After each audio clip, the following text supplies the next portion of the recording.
For over 15 years, Saturdays and Illegal Curve have been synonymous with one another. With insight, analysis, and interviews regarding the Winnipeg Jets, the Manitoba Moose, and all around the NHL, here are Dave Manouk, Ezra Ginsburg, and your host, Drew Mindell. The Illegal Curve Hockey Show, presented by Play Now, the official sports betting partner of the Winnipeg Jets, starts now. Well, we're off to a great start on this Saturday morning. I got logged in nice and early, got ready, getting ready to rock and roll, and then it occurred to me that I've been sitting in the wrong studio for the last 10 or so minutes. I was sitting in tonight's post-game show studio, not the Illegal Curve Hockey Show studio. So bringing our A games bright and early on this Saturday morning. With that in mind, and hopefully things will only improve from here on out, we say good morning, Winnipeg. Good morning, Manitoba. And for all those joining us live this morning on our YouTube channel, we say good morning, universe, and welcome to the Illegal Curve Hockey Show on this Saturday morning. Drew Mindell, Dave Manouk, Ezra Ginsburg, the show presented by our friends at Play Now. Of course, they're our title sponsor, and we thank them for their continued support of our programming. Last night, not good for the Winnipeg Jets. Tonight in Nashville, they look to avoid a similar fate to what they suffered last night. In the lead up to the show, as I was doing some research and everything, the Jets are, it's almost getting to be a bit of a comical, just a comical environment. The Winnipeg Jets are top 10 in the NHL in regulation victories. They have the eighth most. They're tied with the New Jersey Devils and the New York Rangers for the eighth most regulation time victories in the NHL. A top 10 team.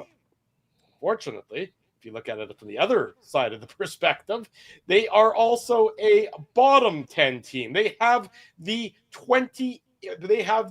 fourth, they are tied with a whole logjam of teams in having a 1, 2, 3, 4, 5, 6. They have the fifth most losses in the NHL in regulation time, tied with a litany of teams, the same New York Rangers that I just mentioned being one of them. But the Rangers, the Sabres, the Leafs, the Panthers, the Red Wings, the Jets, they all have 11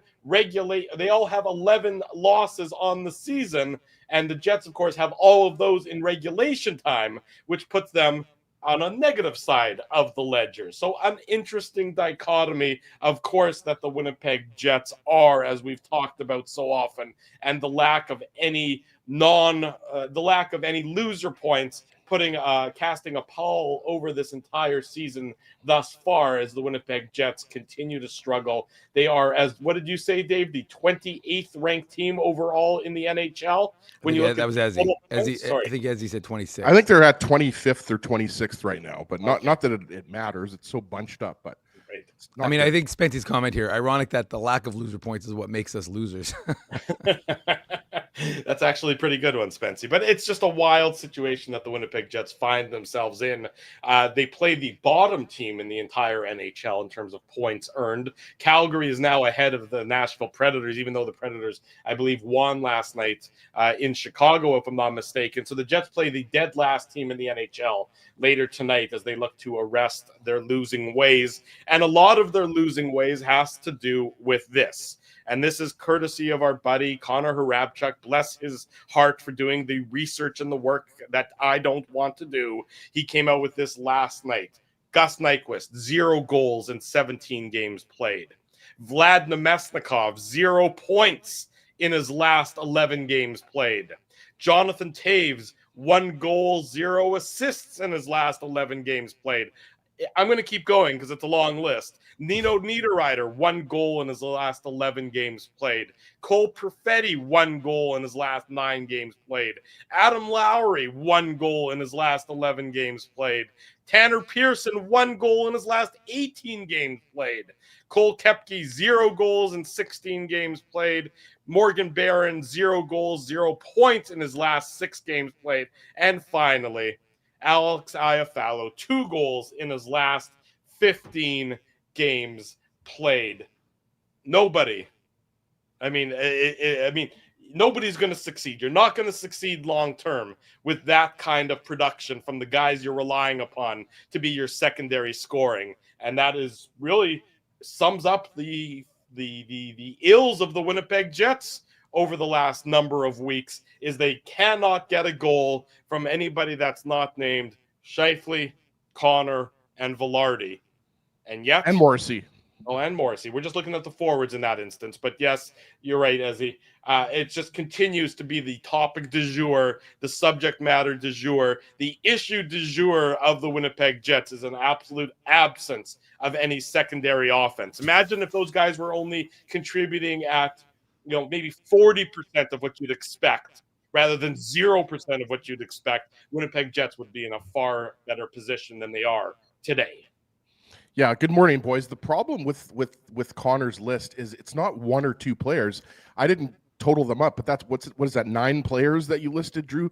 10 players that you listed? That is 10 players I've listed, yes. Right, so it's not just Gus Nyquist, who it's been well documented, guys, that he's still looking for his first goal, but it's players that the Jets have relied on so heavily over the last few years, right? Nino Niederreiter, Alex Iafallo, Vlad Nemestikov. We talked about it a little bit on last night's postgame show. Like, I think it's at the point where you have to start talking about bringing up guys from the American Hockey League, even if it's just for the short term, to give this team a spark. I really do believe that. And, it's most likely not going to happen, Dave, unless the Moose Insider gets some intel. I don't think there's any reinforcements coming for tonight's game against Nashville. But, I mean, guys. The only good news is we'll know before the game because the Moose play at 2:00. So. Yeah, exactly. And maybe a few of those guys will play 2 games today, one for the Moose, one for the Jets. But I mean, quite a feat. I mean, supersonic travel. And I don't know who that player is. Like, Dave obviously watches the Moose more than Drew and I do.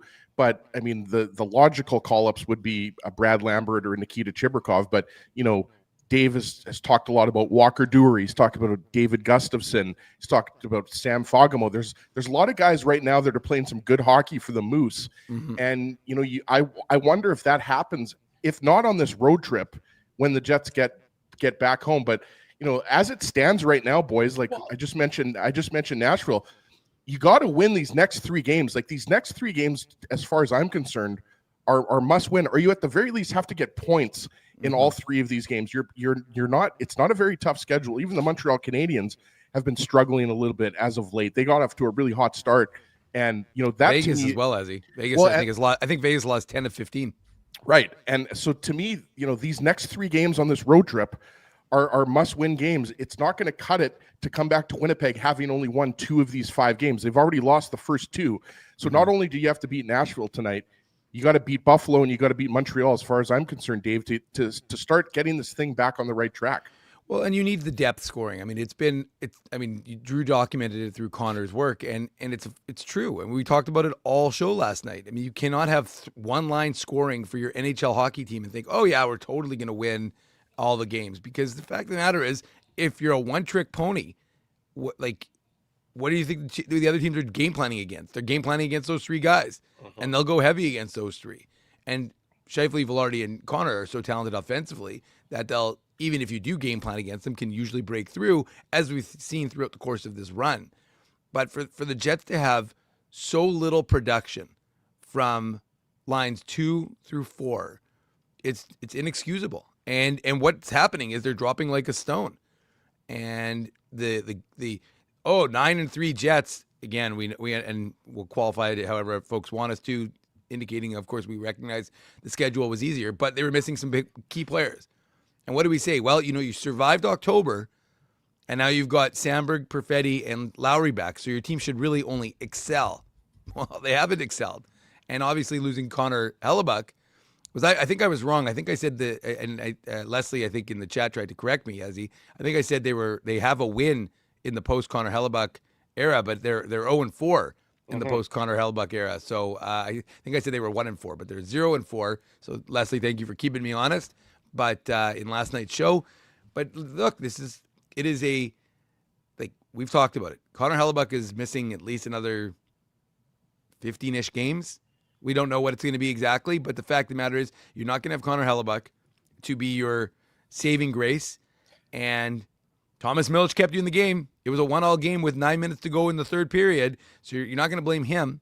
Even Eric Comrie, I know we don't like 2 of the goals that he let in against Washington the other night, but the fact of the matter is this team's core problem right now is that their core is not scoring. And I do wonder, really, for tonight against Nashville, I haven't set up the game preview yet, Ezzy, but like, will we see a radical alteration of the lines to spread the wealth, if you will? Because right now, I mean, I understand that it's a risk, because if you spread it and they get whatever malaise is impacting the rest of your team, well, you're up Schitt's Creek. But the fact of the matter is, I think it's at this point where you have to do something. You need to get Cole Perfetti going. You need someone who's going to set up Cole Perfetti to get him going. Get him. I mean, again, it could be 1 or 2 goals from a couple guys, or 3 goals from a couple guys tonight against Nashville, and that just kind of opens up the floodgates. So it's not a function of, like, we know the way hockey is. It's sometimes a funny game like that. You don't get the bounces. You start to clutch your stick a little bit tighter, and you're kind of, in it. But the reality is, 1 or 2 guys score tonight, and suddenly it's like you get to you have that relief, right? And then maybe it just kind of opens things up for everyone else. So I think that it's incumbent on Scott Arniel. I mean, again, we talk about the players. It's incumbent on the coaching staff too. They have to adjust, and so that's a big challenge for them tonight, is to be better. Yeah, and sorry, Drew, I just wanted to say one thing. Sorry, we kind of both jumped in there at the same time. Like, I don't know if like we've talked in the past about breaking up Connor Scheifele-Velarde. Like, I don't know if we see that from Scott Arniel. And the reason why I say I don't know is because we just never see it, right? And that's really kind of, I think, the big thing to watch in tonight's game is, do you see that top line broken up? Because I think aside from that, a lot of these moves are just not working right now. Like, right, moving Tanner Pearson up to the second line, like, all due respect to Tanner Pearson, like, he's not sparking that line. Nemesnikov and Perfetti obviously have played together, but they're just not creating. It's almost like they're missing Ehlers, Ezzy. Yeah, no, but I mean, it's true. And Taves, Nyquist, Barron, like I've said this before, time and time again, I like Barron up the middle. And I'm going to keep saying it. Like, I really think Morgan Barron should be playing up the middle. And I know it's a little bit crowded there at center when you have Nemestikov back up at center. It's not crowded with any effectiveness. So who cares about how crowded it is? Well, and what I'm getting at, Drew, is like, maybe does Morgan, like, I thought Morgan Barron had some jump yesterday. Like, does Morgan Barron get moved up to the second line to center that second line? I don't know. But I think, to Dave's point, it's not the goaltending that's letting them down right now, guys. It's the lack of run support. Yeah, it's not. Look, I mean, you're without Connor Hellebuck, but none of us believe for a second that the Jets' problems right now are chiefly goaltending related, because they're not. They're just not scoring enough goals. I mean, they are overall in the NHL, they are 26th in goals for. I guess technically they are tied for 23rd with 4 other teams, but they're just not scoring enough goals is what it basically boils down to. And it's because of the lack of anything resembling secondary scoring.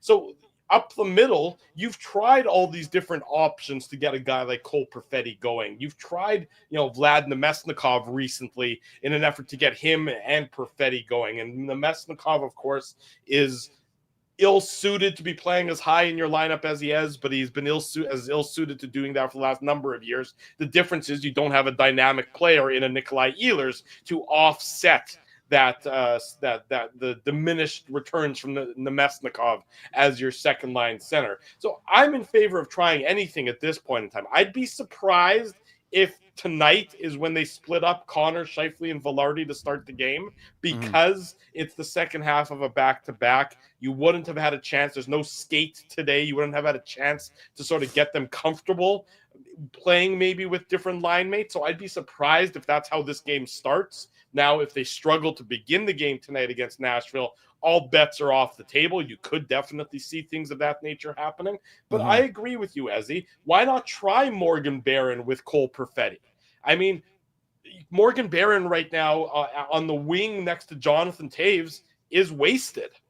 Jonathan Toews has looked awful over the last number of weeks. I mean, it's a great story and all that jazz, but at some point in time, the story, isn't worth the paper it's written on anymore.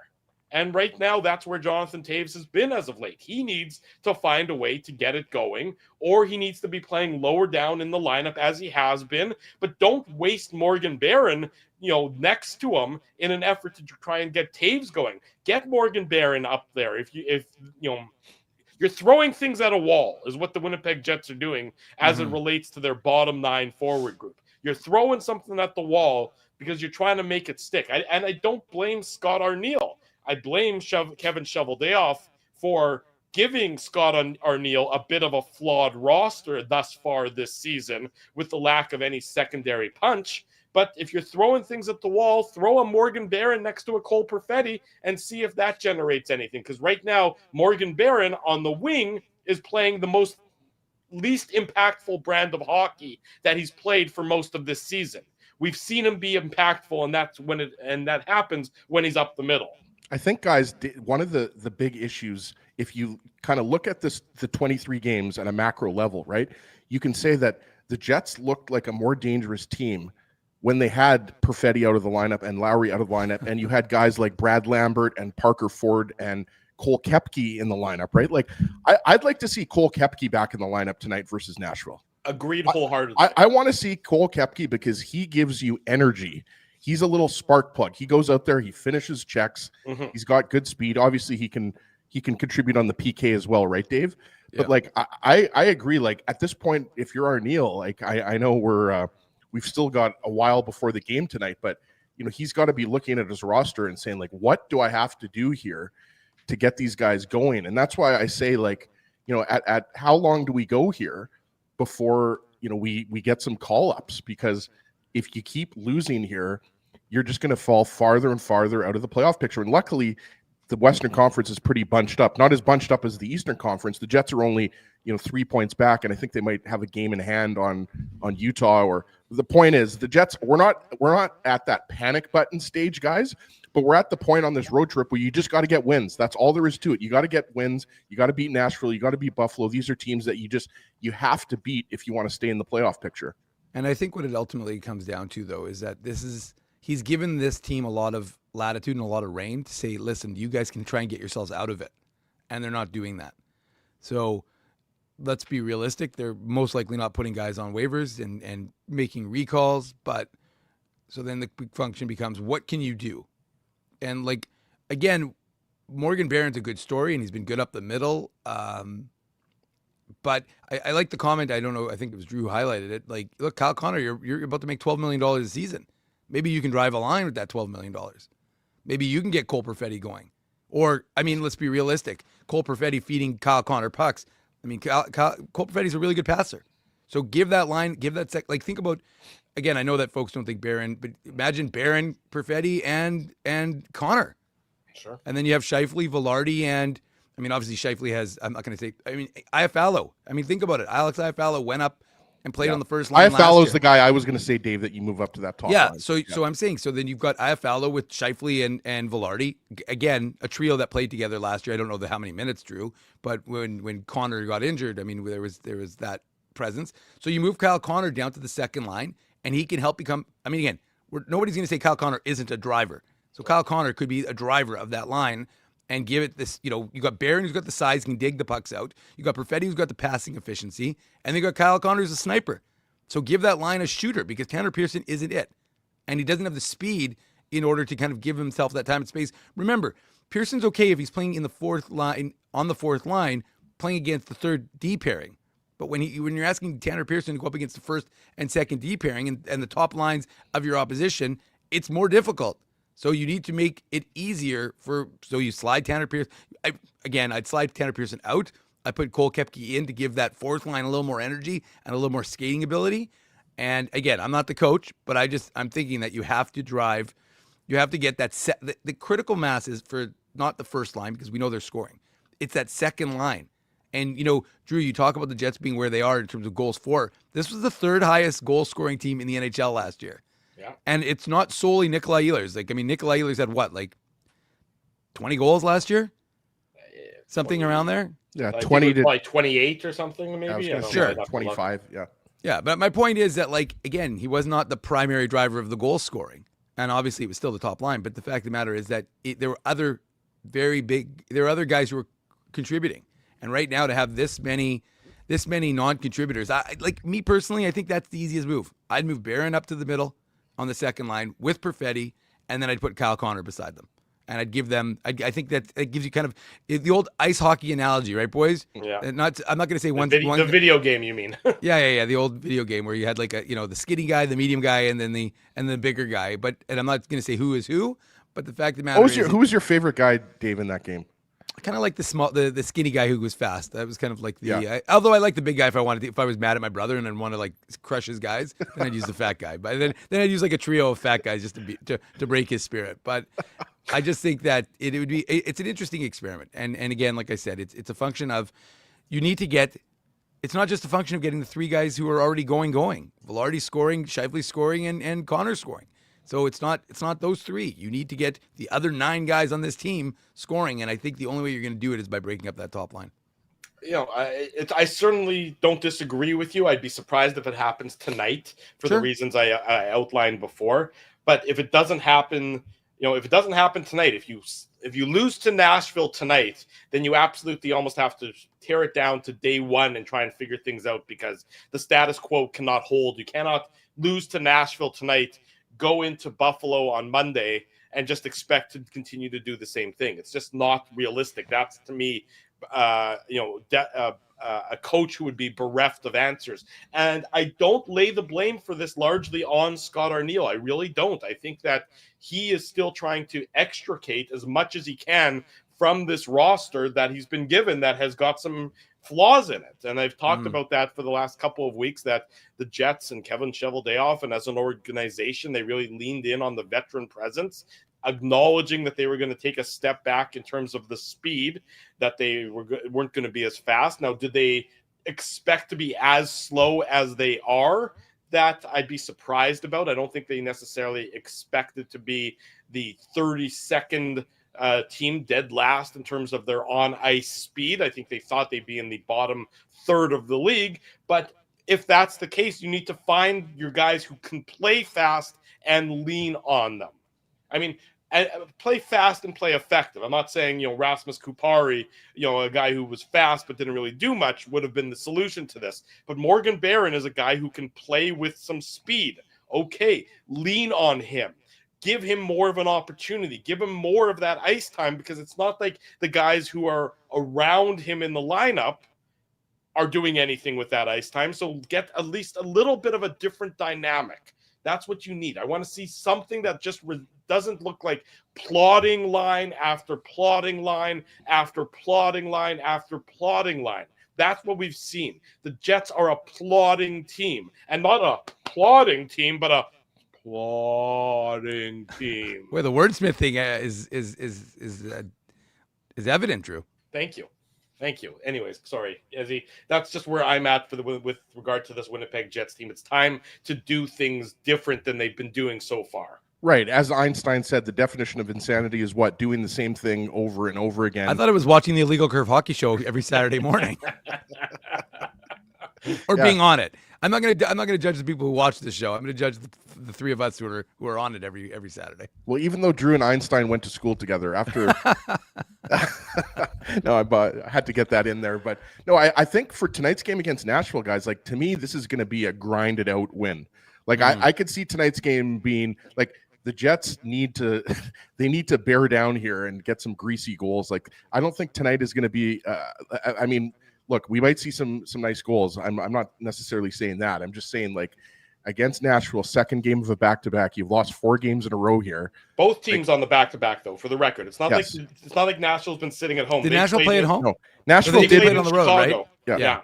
Yeah, Nashville. You were right, Drew. They beat Chicago. I think it was 4-3. Or both teams traveled, though. So that's I mean, the point is that both teams traveled. Actually, the Jets would have been in earlier, obviously, because Nashville played at like night. Didn't they have a regular, like, it was a regularly scheduled game, or no? Well, I'll tell you exactly what time that game started last night in Chicago. Yeah, I think it was a regular time, and it's also I guess the Jets would lose. They went from the Eastern time zone to the Central time zone, so they would have lost a little bit there. But you're right. The Jets. What was the average sleep on the Predators versus the Jets last? But you're absolutely right, Dave. No excuse about the game ended at 9:40 Central time in Chicago, so they would have had to travel, and the Jets would have been in Nashville before the Predators were. So no excuse about that. Also, so you have to take advantage of it. I mean, you have no built-in excuses. The time for excuses is gone. You cannot afford another loss to a middling team. You have to find a way to get a win. I don't care how you get that win. Obviously, you would love to get some secondary scoring. Tell the top line, guys, we got this for a game after we've been AWOL for the last dozen games. You'd love to see that happen from the Jets' perspective. But whatever it is, you need to start getting some wins. You need to start stringing these together. There is no tomorrow. I mean, as you talked about the panic button, I think they should be hitting the panic button. You're that low in the standings. I know that, everything's bunched together, and I know that it shouldn't take long to it shouldn't take a 20-game winning streak to get yourself back into a good position. But if you continue to lose, it just keeps sliding down and makes it that much more difficult. You have to find a way to win right now, and starts tonight and for the rest of this road trip. To your point about having to win here, the next 4 games are not particularly difficult games. Even the next 5 games. I mean, the Oilers obviously have McDavid and Draisaitl. That's a week from tonight. But, I mean, the Edmonton Oilers are a struggling hockey team. I don't think anybody else is, breaking any news on that. We've seen what they've been doing on home ice as of late, and it's laying an egg. So but also, Drew, to further to your point, Edmonton is in trouble as well. Edmonton, I think, is in a similar position to the Jets, where they have to start banking some points. But then when you're talking about that road trip, that homestand, then you've got Dallas, and then you've got Washington, and I think Boston is the last game on that 4-game homestand, right? So like the schedule is not going to get easier after this; it's going to get harder. These are the easy games, right. But to our point earlier, there aren't easy games for the Jets this year, and that's why I think tonight, and again, the reason why the games are played is because we don't know what's going to happen. But I think this is going to be an ugly game. I think this is going to be a game where you're going to see, goals, tips and goals, like net drive goals, and you're going to see goals from the goal line. And, I think that's the way you're going to have to win this type of game. The Jets have to come out with desperation early on. The first period yesterday was unacceptable against Carolina. They were being outshot, Dave, 8-1, 9-1. They only had 3 shots in the third period. The Jets have to put together. They have to have an honest, hardworking effort tonight. That's what I want to see. I want to see 3 good periods, and I want to see the boys come out with a win. Well, and remember, the one shot that they had was I'm pretty sure it was a dump out that hit the goaltender Boosie, and it was like from long range. So it wasn't even like Boosie or Bussy. Bussy, sorry. Is he related to Gary Boosie? You're gonna be related. I think he's related to Shabuzi. Is who he's actually. Well, I should know his name since he's a Jets killer at this season. But I mean, look, it is a you need to change the back narrative. up the Bussy, Dave.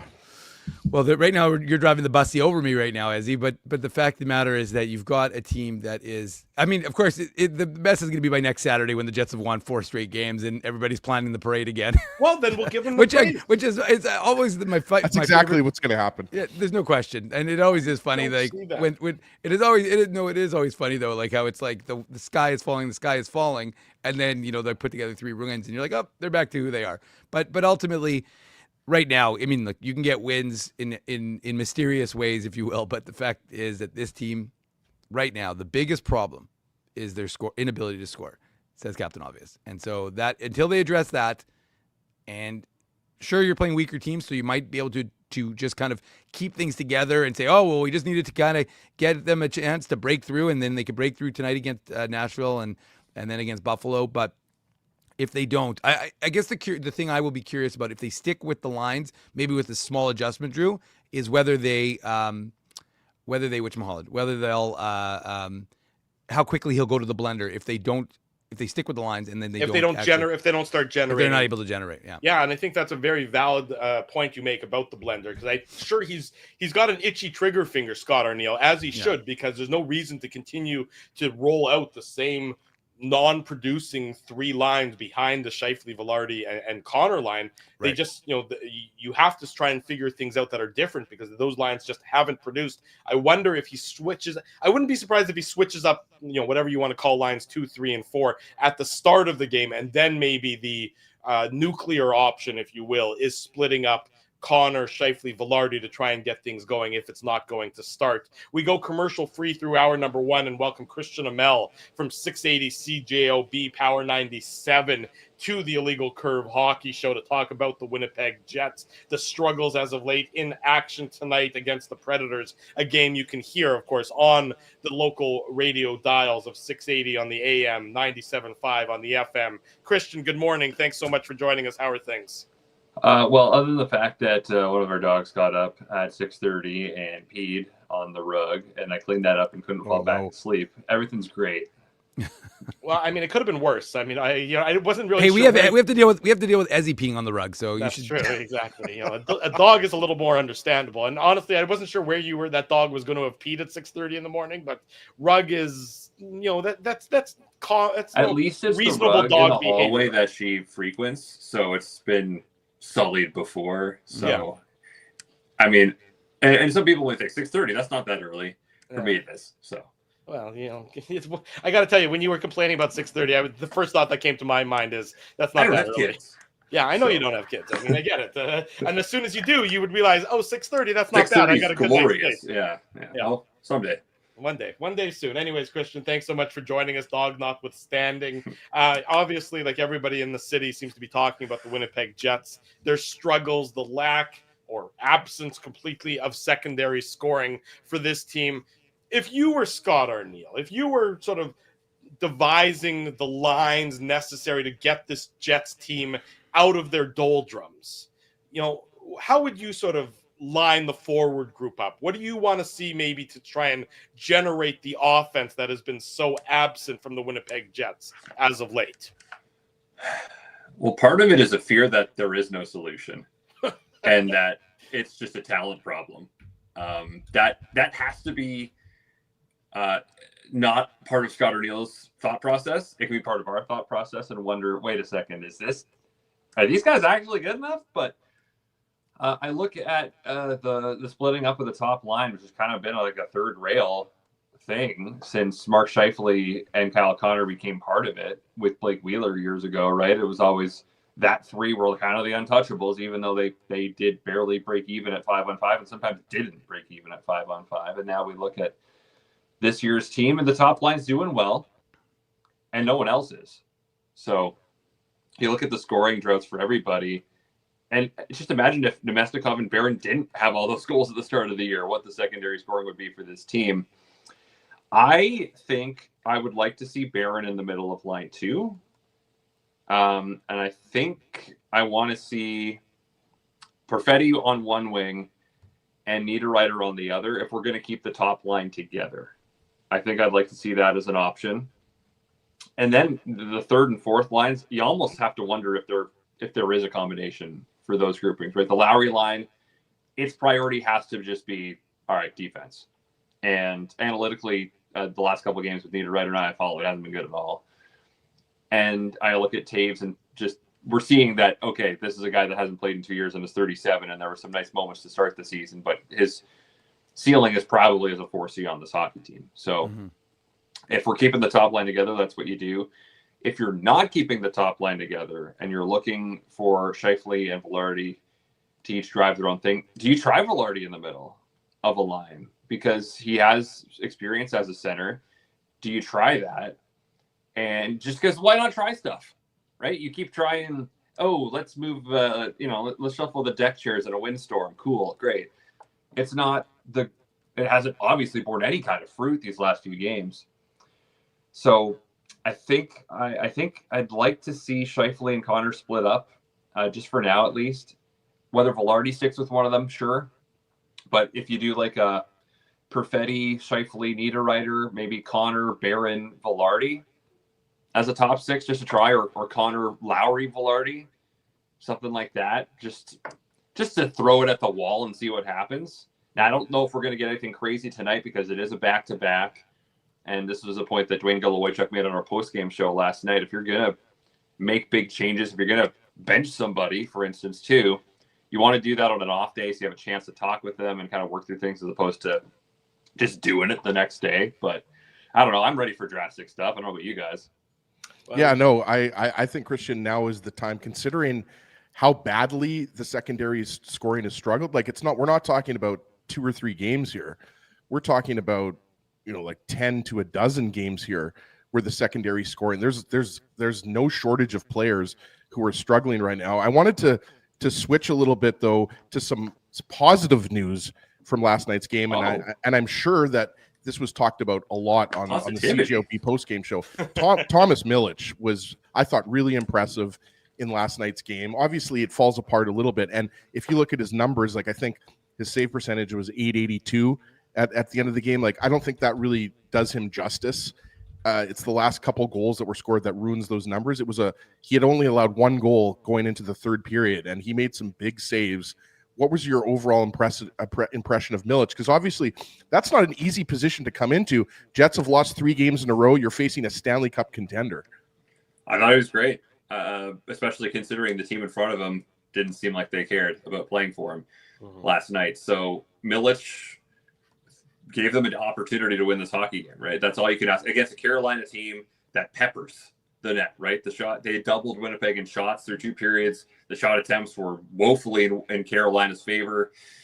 And, if Salomonsson scores a minute and a half into the period, it's 2-1. They have the lead, and you're looking at Milic and Salomonsson as the 2 young guys coming in and thinking, oh, look at maybe putting young guys in the lineup isn't a bad idea, and maybe we should use that as maybe something that we could do in other parts of the lineup. But I say we, pretending that I am the Jets. I don't say we because I cheer for the Jets, just to be clear. I look at, as the game goes along in that third period, yes, they pile up the goals, but you can go through each one of them and say, okay, well, Seth Jarvis is a really, really high-end player, and you give him the puck in the slot with not a lot of defense around him. I don't know a lot of goalies that would fare too great there. And the shot from Martinick never saw, because a 6'7" guy is parked directly in his eyesight. And that's, a quick release by Martinick, but also Stanley's in a bad spot. The last one kind of sucked, but it's 4-1 and there's 20 seconds left. He didn't play it perfectly, but whatever. Considering that, if you're playing for the Winnipeg Jets organization as a goalie, you're not going to play a lot with the Winnipeg Jets as a goalie, because Connor Hellebuck is here, and in 4 to 6 weeks, Mills will go back to the AHL for, I don't know, who knows how long. But I thought he availed himself quite well yesterday, because Carolina's really good. I wondered, oh my God, you're going to start him against Carolina instead of, Nashville, who's not nearly as good. But no, I thought he was pretty solid, and certainly a highlight for Winnipeg yesterday in a night where there weren't a whole lot of them. You almost wonder if the coaching staff said, well, we're going to be in tough against Carolina. We might have an easier time and need Comrie and net for the game to get to make the sure 2 you points get the 2 points. Yeah, so I did think about that. But hang on, sorry for interrupting, Dave. I think the reason that they went with Milic last night is, to your point, is yes, Carolina is going to be a more difficult team. You start your rookie first NHL game goalie. I think that Scott Arniel thought that would dial in the players to be at their best for him. And Drew, they were. Didn't show up on time. Boy, were they dialed in that first period. I was going to say they're outshot 6-0. I mean, that totally shows that you were unless they were really. What were the shot attempts at one point? They showed on the broadcast 21-3, and part of that was 2 power plays early on, and Scott Arniel called out. Didn't name names, but DeMello and Miller took the early penalties. Yeah. So I'm assuming that's who he meant when he said some players weren't ready and took bad penalties. Yeah, but. To me, you mentioned Salomonsson, and I'm curious as to, we've now seen him for a couple of games. And again, he's a 21-year-old kid who's getting his first taste of the NHL. We're not expecting him to be, a 10-year veteran. But from your perspective, what have you seen over the course of the 2 games that he has played in? Well, there's good and bad, right? He comes in a tough situation with a team that's reeling, right? And he has kind of been hurt by that part. They haven't been able to shelter him. He's been put into second and first pairing moments, and the underlying metrics for Salomonsson through 2 games have been brutal, but I don't know how much of that is truly on him, kind of a reflection of what's going on with everybody on the ice right now. You look at his puck skills have been really, really visible through these 2 games, the kind of smart, slick, confident passes that he's making, the one that set up Scheifele for a great chance in the first period Wednesday, off the ensuing faceoff, they score a goal. There's the shot where he hits the post last night or crossbar, and that's a game-changing moment. But what did he do? He crept up in the quiet ice and took a good pass. And you look at, okay, Neal Pionk probably would have made that play, but Luke Shen wouldn't have. And Colin Miller may have, but, he's had some obvious moments of good offensive instincts. The play that leads to the goal Wednesday night with McMichael, that was unfortunate for sure. Mm-hmm. To happen in your first game. But there's growing pains for Salomonsson. I think we've seen many glimpses to suggest that, okay, this guy's not like lost out there for sure. And I'd be curious to see more of him. And we're going to tonight. He's going to play again tonight. But I just don't know how long the leash is. However, it just feels like there's more value having him in the lineup than a Schenn or a Miller, honestly, at this point. And this could start translating to further up the lineup, right? If you've got all these old dudes in there that are not really moving the needle for you, what is the impetus to keep them in there, right? Okay, waivers, some kind of loyalty. These guys haven't been here that long, most of them, right? And so I know it's maybe easier for me to do this sitting on a stool in my bedroom than in a hockey locker room. It just feels like they need some kind of shakeup that's beyond, oh, we're going to swap these two on a line and see if that works. I would agree with that. Christian Aumell, 680 CJOB, our guest on the Illegal Curve Hockey Show. Later tonight, the Jets and the Predators will do battle in Nashville, Tennessee. Christian, what did you make of Scott Arniel's comments? I mean, you don't hear the Jets head coach single out players very often. Now, he didn't name names. He didn't name names. He didn't get anyone blacklisted at Hop Sings, if you want to go back to the Seinfeld reference. But he made it pretty clear who he was. Christian's too young for that Seinfeld I know reference. Christian's I'm not too young. I had He's not old like opportunities us. to watch I'm younger than you guys. I'm 33, but Oh wow, I'm not. You're just a kid, Christian. You're half Drew's age. Okay, that's a little mean, but my dad loved Seinfeld. It was on in the house, but I never really got into it. And I've had every opportunity to binge shows. I mean, but Seinfeld hasn't made the cut yet. But I digress. Well, one day you will understand that reference I just made, Okay. and I'm sure there's people in the chat who definitely understand that. What about David White Lotus, Ezzi Christian? Are appreciated you a that. White Lotus guy? I have seen White Lotus, yes. White Lotus is a good show. You don't have to say that with any sheepishness. Well, Drew, I mean, you were watching every episode brand new. I mean, I don't have to worry about you in White Lotus. You're Thank a White you, Lotus guy through and through. Thank you, Ezzy. Back to my original question before we got derailed, as we so often do. What did you make of Scott Arniel pointedly, indicating he was displeased with, you choose Dylan DeMello, you choose Colin Miller. He was, displeased with their performance last night to start the game. Yeah, I think you have to say something, right? And usually if you say something in the media, you've already said it to the team.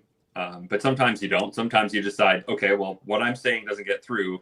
I have to try something else. And we haven't really seen that from Winnipeg for a few years, right? Because last year went great. And the year before that was pretty good too. And, the ultimate example, of course, is Rick Bowness just flame-throwing his team after losing to Vegas a few years back. But I think we have never really seen any kind of outward displeasure toward Dylan DeMello in his time here from the coaches, right? This is new. And I know that last year there was maybe a bit of a dip in his game, and I don't think he's been too bad this year with Josh Morrissey. Again, that combination is doing well. How much of that is just on Josh Morrissey's eliteness, I'm not entirely sure, but I think DeMello's been a good partner for him. I think you need to say something, right? You can't just be like, oh, that sucked, right? And you can sense his frustration. I don't want to say resignation, but it's getting towards that when he's like, I guess I have to yell more at them. It's like, well, what's that going to do? I think that's just a thing to say to us. But regarding the play of, guys aren't ready to go, that's the thing that hurts, I think, when you say that. And we've heard that from other coaches in other markets trying that kind of tactic. And it's definitely a sign of frustration, because I think there's an expectation of someone like DeMello to have a standard. And I don't think you say that on a one-off too. I think you say that when there's been some kind of growing frustration with somebody. So I wonder about DeMello and what we see from the line combinations tonight. I don't think he's going to get benched. I wouldn't be surprised if they just are back with the same D pairs as we saw last night to start the game. But I think you say something like that. I think it's bold. I think he needs to say something because things suck right now. And the question is, will these words do something? Will they motivate? Will it help players get over whatever's going on? Or if it continues, then maybe you have to start naming names. Absolutely. And I wanted to ask you, how soon do you think we see Brad Lambert called up? Because obviously, we talked about Dave. Well, you wouldn't know this, obviously, Christian, but Dave talked to Brad Lambert, and he insisted that he wants to remain a member of the Winnipeg Jets, and his goal is to play as well as he can for the Moose, and hopefully he gets the call up. Like I look at Lambert, and I think you'd agree the last couple games that he played were a lot better than the first couple games he played. He scores his first NHL goal. Like I feel like they almost have to call him up at this point with his speed and skill. And I'm not saying that Lambert is going to fix all the issues. I'll use a word that Drew likes to use. He's not going to be the panacea. Good job pronouncing it properly, Ezzy. Good job.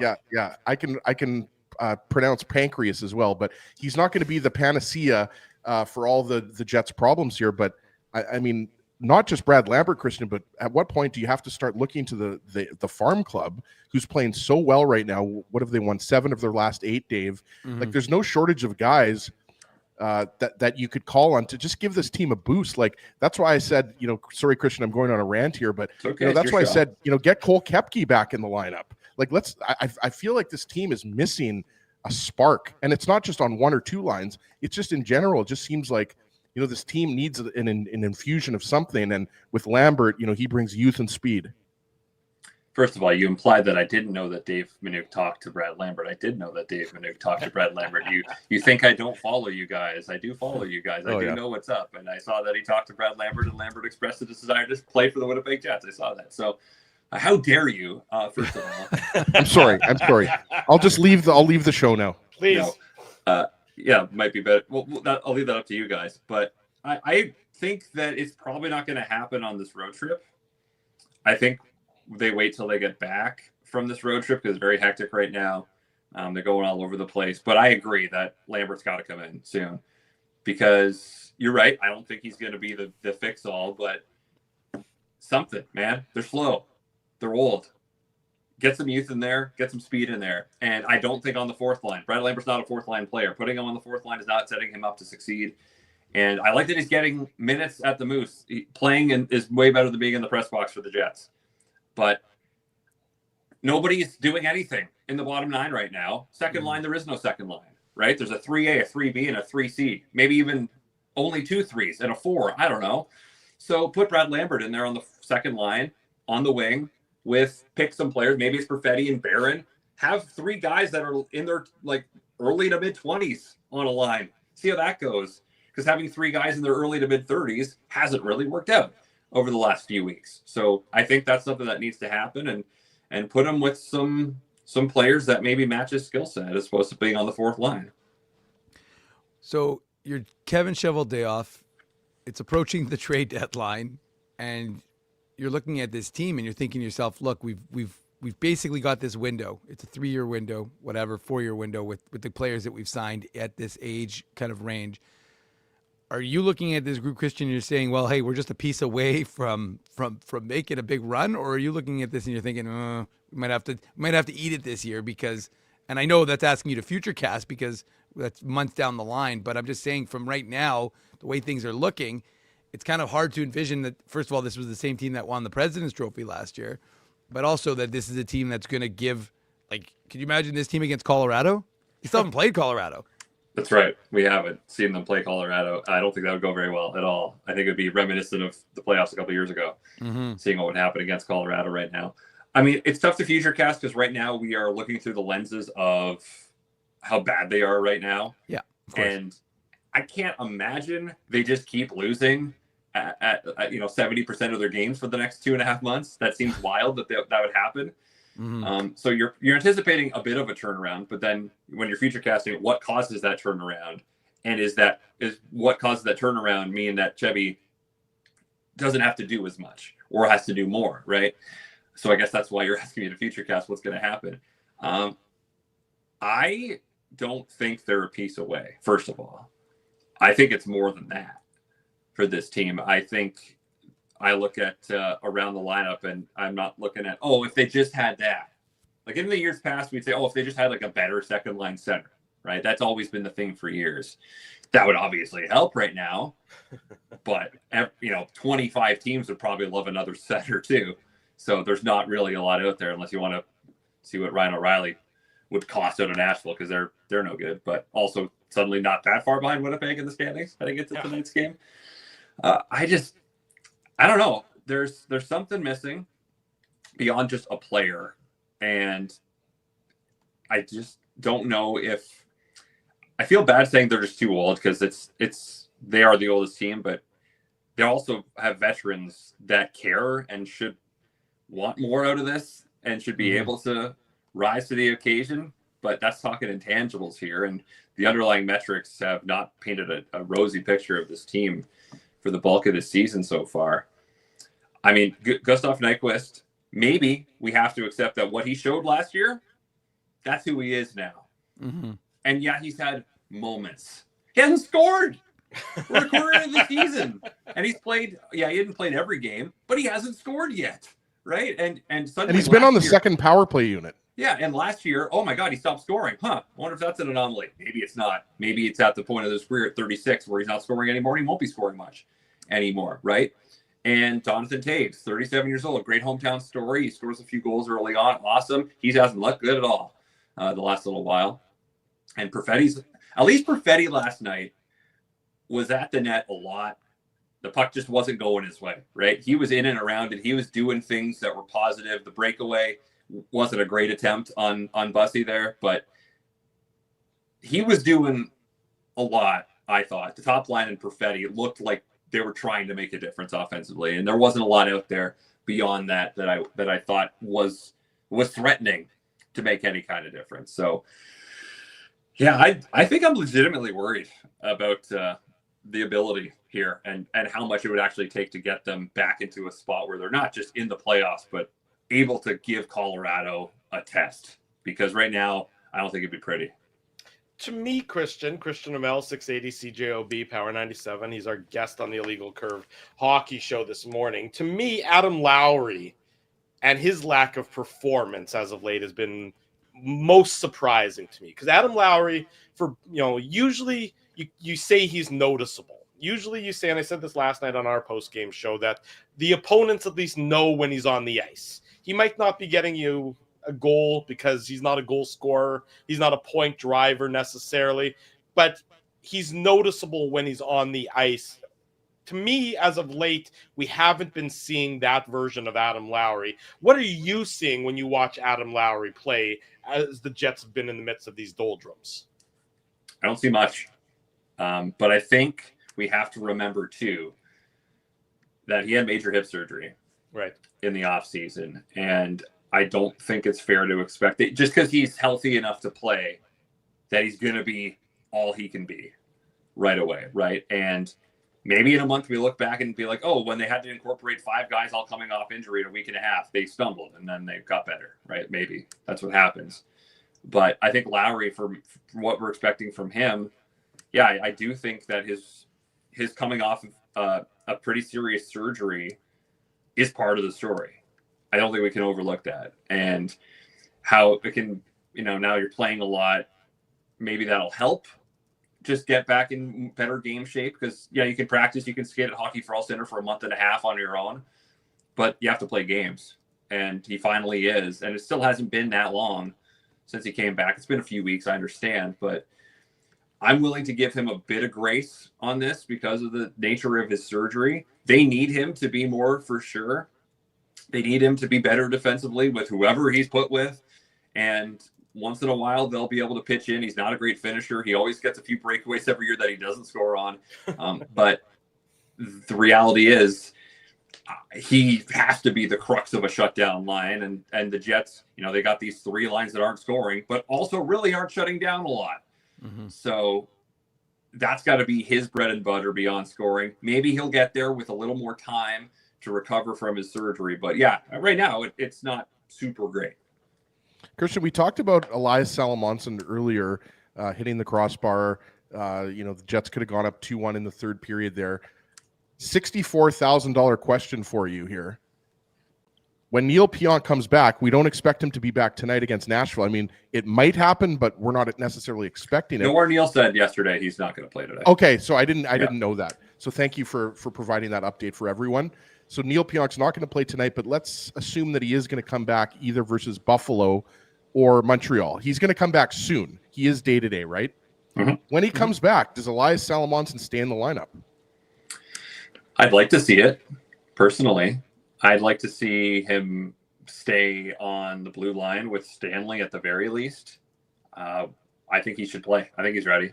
And I think him going back to the Moose is doing a disservice to this hockey team because, yes, you have veterans, perhaps too many, and you just have to screw waivers. You have to make your team the best it can be, right? And if you're making a decision based on waivers, oh, you don't want to lose this guy, so we're going to send out Elias back to the Moose, I think you're making your team worse. So does Hayden Fleury or Colin Miller go on waivers? Maybe, and that's what has to happen to make it work. So I think he should stay. I don't know if Stanley is the right partner for him. Maybe he is. Maybe he's not. I'm not entirely sure. But I think we need more than 3 games from Elias Salomonsson during this stretch here because we've seen too many times in the past where young players have a couple games here or there disjointedly. This is the Sammy Niku dilemma. This is the Ville Heinola dilemma. Mm-hmm. It's getting a couple of games, not really able to get your footing under you. And I think Salomonsson's better than both those players are, just to be fair. And Heinola had bad injury luck. That kind of hurt him more than anything. But I think you have to turn the keys over to some young people at some point here. The Jets are old and slow. So I think having a young guy in there can be a nice invigorator, and putting him on the third pair, shelter that pair a bit. Let's see it. Well, so that's going to lead into my question quite nicely, Christian. Do you think this organization is prepared? We've talked about it a lot. We've talked about recalling guys from the Moose. Well, in order to do that, you can't have we're not in the playoffs. There's not an unlimited roster that's cap compliant, constrained, but you still have to have a 23-man roster. So in order to have that injection, in order to be able to do that, you have to decide, are we as an organization going to put guys on waivers? The Jets have been loath to do that. So your perspective, I mean, I know what you think should happen, but do you think it will happen in reality that this Jets team is prepared to, hey, we're going to put a Tanner Pearson, a Gustav Nyquist, we're going to put someone on waivers as a kind of a wake-up call and, bring up, a guy I've been advocating because he's been playing exceptionally well with the Moose, Walker Duehr, or if you want a Brad Lambert, or, again, as I've said on last night's show, you could call up half a dozen guys on the Moose who are all going to be an injection of some energy to a roster that just doesn't have any energy. Yeah, predicting what Chevy will do is the toughest thing, right? Because they have been very resistant to putting guys of any kind of consequence on waivers, right? And I'm sure he's scarred a little bit by losing Kovacevic and Chisholm on waivers over the years, right? But at some point, you have to say to heck with what we've done in the past, because guess what they haven't done in the past? They haven't won a Stanley Cup, have they? They haven't been to a Stanley Cup, have they? They've been to one Western Conference final, right? And that was, let me check, 8.5 years ago, almost, or 7.5 years ago. So I think they have to start doing things maybe a bit differently. And maybe that is saying, you know what, we have like 7 fourth liners on our roster right now, it feels like. So why don't we go and do something about that? You can't trade everyone away. It's always better to solve your problems in-house. And you've got a farm on that house. So why don't you go check out what's out there and say, you know what, maybe it is time that, is someone going to go, is someone out there desperate enough for what Tanner Pearson's doing that they're going to take him? No. I don't think so. No. Gustav Nyquist has 0 goals this year. Who wants that on their team for, 3.25? Yeah, I don't think so. So I think you can probably slide those by. Now, you're going to hurt some feelings for sure. But I think you have to break some eggs now to make the omelet. And what has, yes, it's only November. And yes, we've seen teams come out of this before. Not a lot. I looked at the last 10 Stanley Cup finalists or Stanley Cup finals from the last 10 seasons, not including the COVID bubble, because that was weird. But on American Thanksgiving, of the last 20 finalists, 5 of them were outside the playoffs on Thanksgiving. So that's not many. And there was the outlier of the Blues. And that time the Oilers were 14th. and then end up making the cup Christian, final. you're giving everybody hope with those kind of stats. Well, not a lot of hope. Am I, though? 25% hope. So you're Yeah. saying there's a So chance. yeah, exactly. So you're saying Most there's of a the chance. time, it's not good, right? No And McDavid I'm and saying that Draisaitl. you can't get out of it, right? It is possible that Mm. these players will put it together. The veterans will step up. They will figure it out. It is possible. I'm increasingly pessimistic about that potentiality, though, and what I've seen over the last couple of weeks, and honestly, the whole season, right? And it's not the goaltending, right? Connor Hellebuck's win-loss record, not sparkly when he got hurt, because guess what? The team wasn't great when he was in the net. So I do think putting some veterans on waivers is necessary. I'm just not sure if they're going to take that step because they haven't really done it in the past. What's on the logo of the hat before we let you go? What's on the logo of the hat? Gold eyes. Hey, that's a sharp Gold Eyes hat. Yes. It's funny, Christian, because I thought it might be a Gold Eyes hat, but then I've never seen that logo before. Yeah, it's like a throwback hat. I went to a game a couple years ago, and I'm like, you know what? I have a lot of hats. I don't have a Gold Eyes hat. I should get a hat, and I got a hat. So I like that hat. repping the Gold Eyes today. Okay. And Roar of the Rings from 2017 when I went in Ottawa, because curling was happening. Dunstone and Jacobs was Dunstone had a bad 10th end It last was a night. wild game. Yeah, it was. Game 2 of that best of 3 goes, I think, later Fine. on tonight. But we're all going to be focused, of course, on the Jets and the Predators. And tomorrow, the broadcast- Vikings and the Seahawks. Max Oh, Brosmer's debut. I'm done. The Vikings, it hurts too much to talk about it. Christian, Max did you know Brosmer, that Drew was once on a curling team called Win, Lose, or Drew? That's a true story. No, I did not. This is good. Good name. It was a good name. Did you win or lose a lot? Or We was lost it a lot of Drew? They drewed. It was a lot of losing, but we won in the bar afterwards. That was where we were Vikings. Hard to See lose how I there. did there? I brought it all back together Good job. in one circle. The host. Thank you. Christian Aumell, 680 CJOB, Jets and the Predators. You can get it on 680. You can get it on Power 97. We'll see if the Jets can turn things around. Christian, be well. Have a great rest of your day. Thank you very much for joining us this morning, bringing some opinion and some insight here to us on the Illegal Curve Hockey Show. My pleasure, gentlemen. Take care, Christian. Be well. Thanks, buddy. Cheers. There he goes, Christian Aumell, joining us this morning, commercial-free for over an hour to start this morning's program, which means we got to catch up, pay some bills. Marty Biron at the bottom of this hour at 10:30, so stay tuned for that. Plenty more Jets talk to come. Dave Manouk's in the top right, Ezra Ginsburg's in the bottom middle. I'm your host, Drew Mandel. The Illegal Curve Hockey Show continues. I want to thank you for not betting with Play Now and choosing our illegal gambling site instead. Because we couldn't afford things like this without your money. So much of your money. Now you might have questions like, Do our profits benefit your community? No. or bet with Play Now, Manitoba's local legal and secure gambling site. Dining, entertainment, parking, and convenience, all in one spot. City Place is located in the heart of downtown Winnipeg, attached to the Canada Life Centre. Whether you're working, living, or out for a night in the downtown, make City Place your go-to destination before or after the fun finds you. Lunchtime, game time, anytime. Visit City Place at 333 St. Mary Avenue, next to Canada Life Centre. Boys, I've made an important life decision, and I need your support. Oh boy. I've decided to get a grill. You mean a barbecue grill for cooking? Like, that's not an important life decision, Ezzy. No. A grill for my teeth. A grill for your teeth. Do I even want to know why you're doing this? It's simple, really. Every time I go to Holt Dental, I get treated so very well by Dr. John and his team that I need to keep finding additional reasons to go back. I rely on Holt Dental for all of my dental needs, and they do it all, from regular cleanings to cosmetic dentistry. Plus, they have free parking at their front door, and you know how much I love my convenient parking. For all your dental needs, Illegal Curve recommends Holt Dental, conveniently located on Taylor Avenue near Grant Park Mall. For more information, visit them online at holtdental.ca. Guys, big news. You know how I'm always misplacing my cool stuff? Well, Big Daddy has a new hobby, labeling. Labeling is your new hobby. You got it. Ever since I discovered Label Daddy's washable labels, I just can't stop labeling. I'm labeling water bottles, hockey sticks, cereal boxes, roast chickens, team jerseys. Everything deserves a label. I can think of a label or two for you. Best part is that Label Daddy is the only label company officially licensed by the NHL. So my labels are personalized and can have the Jets logo on them. Just search NHL on the Label Daddy website.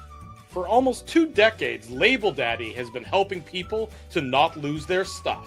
It's the most affordable insurance policy around. For customized, washable, peel and stick labels with no ironing or sewing required, visit labeldaddy.com and search NHL for the label pack belonging to your favorite team.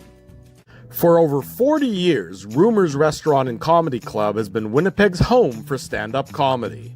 Renowned in the comedy world as a must-play venue, Rumors has recently been named Canada's top comedy club and a top 5 comedy club in North America. From birthday parties to date nights to fundraisers, wedding socials, and everything in between, Rumors is your destination for the best live entertainment Winnipeg has to offer.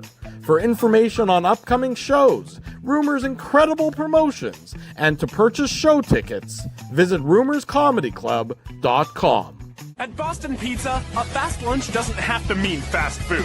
Now you can get a $15 lunch served in just 20 minutes, including your choice of a main, side, and drink. That's right, lunch for $15 at your local Boston Pizza. A lunch at your local Boston Pizza for $15, but how about IC at your local Boston Pizza, assuming that's Boston Pizza on Taylor Avenue, on Wednesday night? Celebrate the holidays with us at Illegal Curve. It's the Illegal Curve Holiday Hootenanny this coming Wednesday night, 6:30 p.m., Boston Pizza on Taylor Avenue. We'll watch the Jets and the Canadians. Then we'll do an Illegal Curve post-game show live on location. Can't guarantee the performance that the Jets are going to put forth, but we can guarantee that we'll have fun all together. So join us on Wednesday, December the 3rd. That's this Wednesday, the Illegal Curve Holiday Hootenanny this coming Wednesday at Boston Pizza on Taylor Avenue. For more information, I guess reach out to one of us. I don't know what more information you need, but if you want more information, stick to our social media channels. That's where you get the more information. Yeah, I suppose the more information is basically going to be the logo that you see, this image that you see on the screen. But if you need additional information beyond that, contact Dave. Dave will have the additional information. Congratulations, Dave. Well done. I'm happy to be nominated. I don't think my Illegal Curve email is working anymore, Dave. I don't think I'm getting my Illegal Curve. I shut it down. Yeah. Did you? By the way, this is our way of telling you you're out. Oh yeah, I forgot to tell you, you're fired. Yeah. No, because I've got it linked to my Gmail, but I don't know if I have to talk to you about that after. Well, when was the last time you ever logged into your Illegal Curve email to maybe delete some emails? And no, I don't. I don't ever log in. Dave set it up just so it goes right to my Gmail. Right, but I think I don't even know how do I even check the Illegal Curve email. I don't think we want you checking things. I'll check for you. Don't worry. I'll log in. That's good, Dave. You see, this is why people are supposed to reach out to you, because you have all the answers for everything, apparently. I'm pumped up about this Boston Pizza show. We haven't done one yet this year. Last year we did one in October, one in November. So I'm pumped up for the holiday hootenanny. Excited to celebrate with everybody. Maybe have a few beverages. Maybe share a few hugs with Spency. We'll see. Yeah, that'll be beautiful for everybody to see that happen. Yes, indeed. We talked, for the most of the last 70 minutes about the forward group for the Winnipeg Jets and the struggles that they've been having. Let's talk about Elias Salomonsson. Let's talk about the back end of the Winnipeg Jets. We know that Neal Pionk is soon to return to the lineup. Has Elias Salomonsson, Dave, I'll start with you on this one because you've seen him play more both at the Moose level and now at the NHL level. Has Elias Salomonsson done enough from your perspective to be a fixture on the right side of the Winnipeg Jets defense, a position that has been a bit of a rotating door so far this season with what I would describe as middling results at best, be it Shen or Colin Miller in the lineup? I mean, it's an interesting position because he's somewhat similar to Dylan Samberg, who played his first year down on the farm and then had some games with the Moose in his second full season as a pro. And then, Samberg was older because he was coming out of college than Salomonsson, but and then he came up to play for the Jets. So there's a bit of an age discrepancy there. But I mean, I do think it's an interesting possibility as to whether you're willing to do it. But as I asked Christian the question, and I'm not trying to hedge here, Drew, but I asked Christian the question, will the Jets make tough decisions in terms of, are they prepared to put guys on waivers to potentially lose them? You know, are you going to ruffle a Luke Schenn's feathers or a Colin Miller or someone? And I mean, it's interesting, right? Because, you know, we were wondering, would Colin Miller get any serious run of games? And surprisingly, he has. And Luke Schenn has been the odd man out. So are you prepared to do that? Now, I think maybe is the coach going to send a message to Dylan DeMello tonight and say, you need to be better. You signed an extension. You want to be a top pairing guy. You need, you know, Dylan DeMello, of his own admission, said that he didn't have he had an up and down year last year. So, I mean, you need him to be better.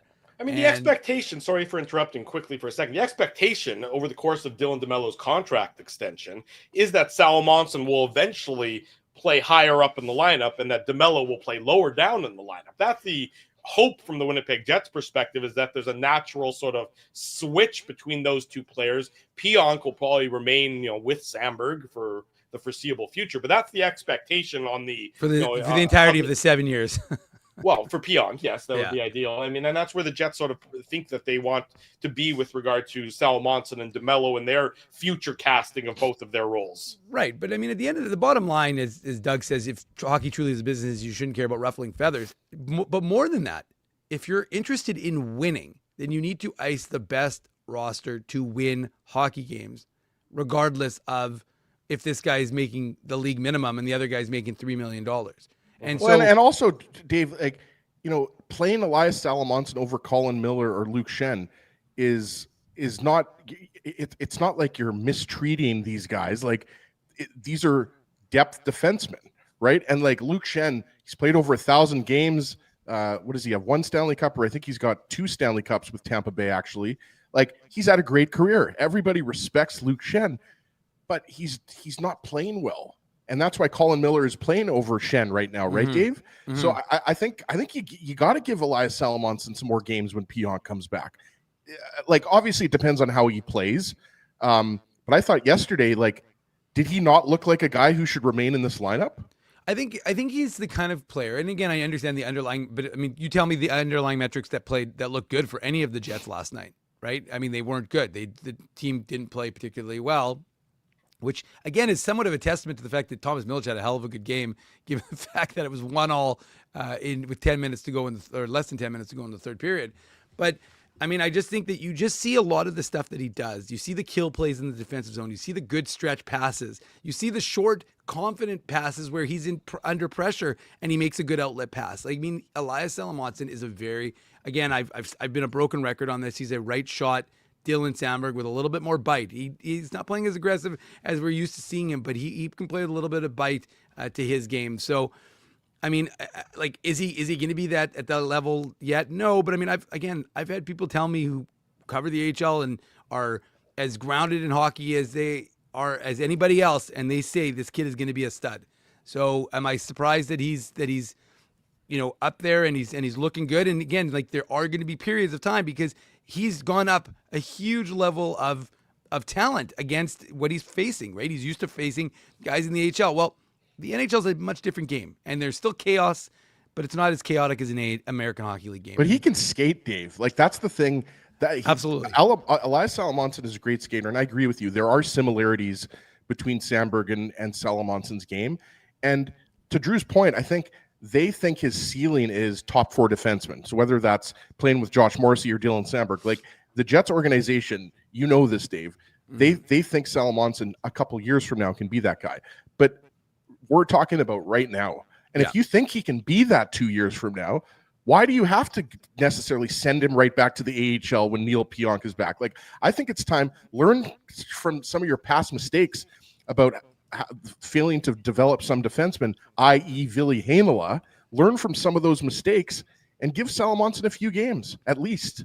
Well, hey, I mean, let me tell you, if they would have given Jack Roslovic a little more of a window, they could have a second line center who's currently who had 22 goals last year and has 10 injured already this year. He's I know. Now. I understand, but he still had 10 goals for the Oilers in signing. So, no question. But anyways, I think, no thanks sorry. on Roslovic, Dave. With regard to Salomonsson, though, look, he's leaky defensively. There's no question about it. But guess what? So are Miller and so is Luke Schenn. So it's not like Miller and Schenn are these stud defensive players. And Salomonsson at least gives you some offensive upside that Miller and Schenn don't. So is there a perfect solution to your right side third pairing defense problem right now? No, there's not a perfect solution.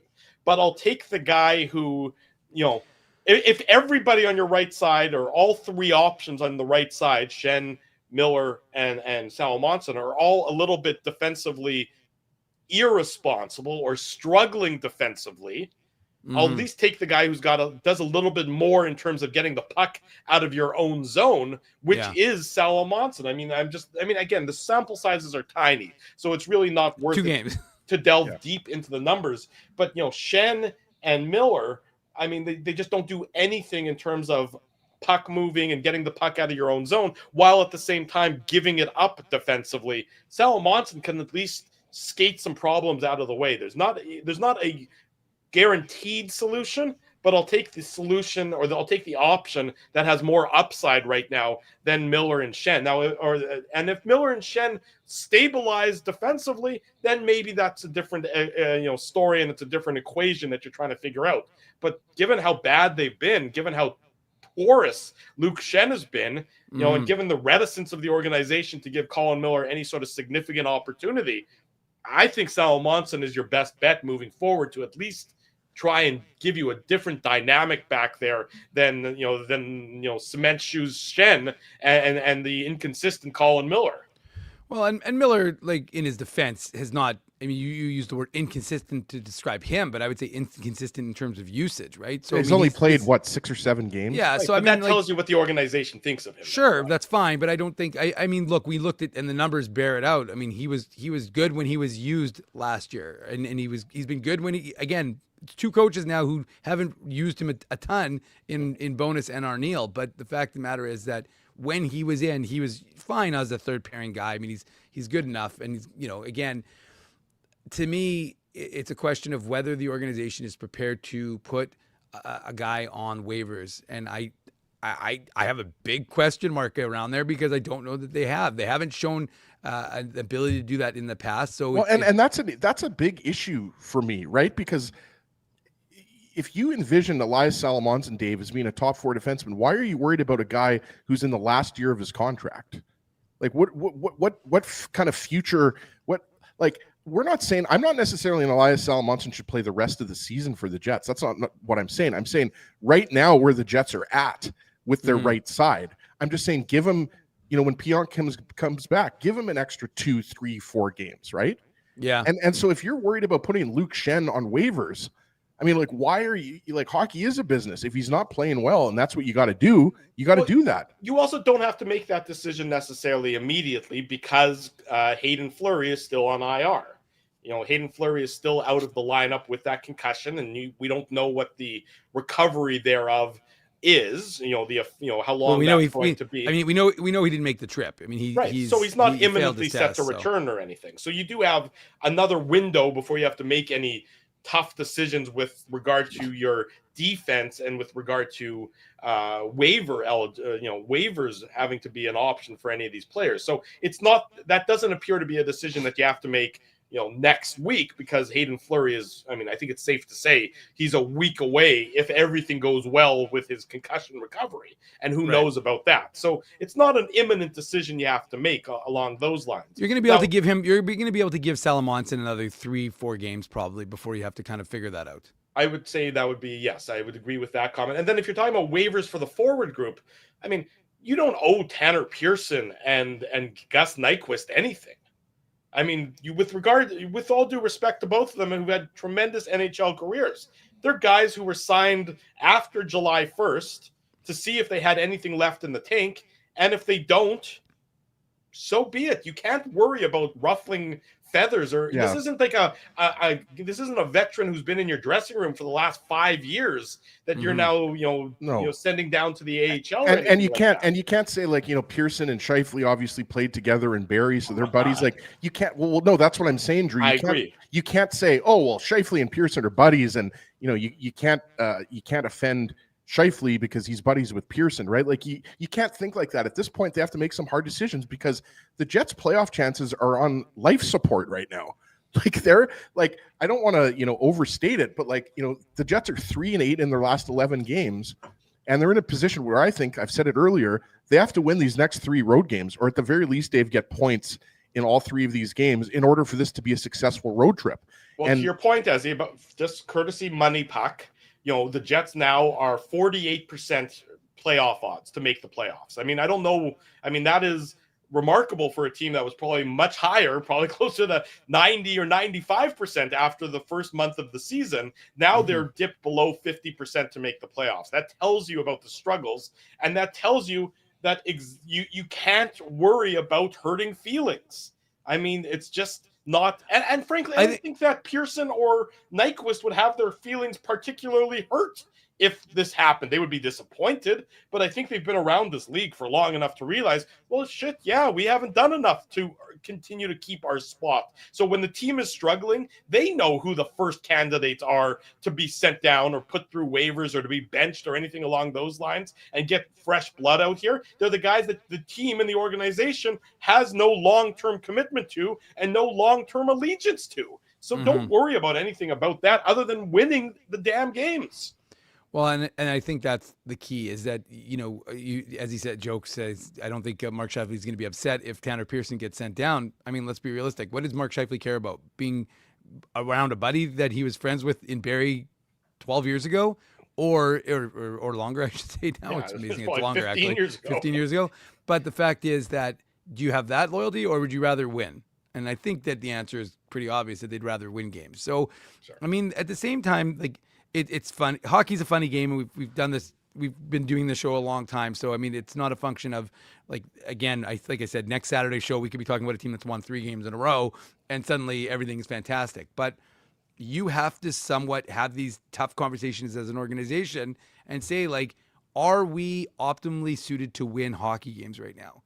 And the answer would be no, you're not, because your forward group doesn't have any scoring. And yeah, I mean, Drew is right, though, in the sense that the Jets have no urgency in terms of the Salomonsson question right now because of the injury to Neal Pionk. So not Neal Pionk, to Hayden Fleury. Because of that uncertainty, you know that Salomonsson most likely. Now, I didn't think he's going to get very many more games because I thought Neal Pionk would be back. But it seems like Neal Pionk, as Christian told us when he was here, he's not ready to return quite yet. So the question becomes if, and then that's the other thing also is that I will be very curious if you do put Salomonsson with Stanley, for example. Obviously, your third pairing, but now your third pairing a little more sheltered. You're not going necessarily facing the best players. I guess you don't have last change, but we'll see how that works. But again, like I said, I'm very curious to see how this whole thing plays out. But I mean, I'm here to see the kid get some games. I mean, I do think it's a good. I mean, Arneal himself said it. He said, "I'd rather get him this opportunity." Same with what he said about with Lambert and Chibrikov and Ford was, I want these guys to get this experience now. So if we need them, not ideally, but if we need them in, February, March, whatever, it's not, oh my God, he's making his NHL debut. Yeah, you're exactly right. Okay, Marty Biron, our good friend, he's joining us early here this morning on the Illegal Curve Hockey Show. Marty, love it. How are you, buddy? Great to see you. Yeah, I'm doing great. I'm doing arts and crafts, Christmas arts and crafts right now, putting the Christmas wreaths on the house and everything. And like I had to use crazy glue, and now I glued my fingers together, and it's all a mess. So yes, thank you for giving me a break. How are you going to get the wreaths off the wall if you're using crazy glue to put them on the wall? That's my concern. It's not that. So every windows in the house, we have wreaths, and then basically you kind of bring the window down. Then there's a ribbon and a little piece of wood, so you push it up, and then it gets stuck there. But the ribbon, I mean, it's been 10 years, so every year there's one or two that the ribbons, like they unglue or they unstaple. So I thought it'd be like, wow, I'll just use crazy glue and it'll be fine. Well, crazy glue is very toxic, and it burned a hole through the ribbon. So now I had to get the hot glue gun and get the hot glue and the tape and the staples. And yes, now I've got like crazy glue all over my fingers, and that's the way it goes. Marty, it sounds like a lot of effort. Just throwing this out there. If you want to convert to Judaism like the rest of us, we're more than welcome to have you so you can avoid this problem next year. Yes, but I think somebody would still say, listen, it's holiday decoration. It's not Christmas decoration. I still would have to do it. Okay, I was trying to give you a loophole, but you're right. It's probably closed up on you there. Yeah.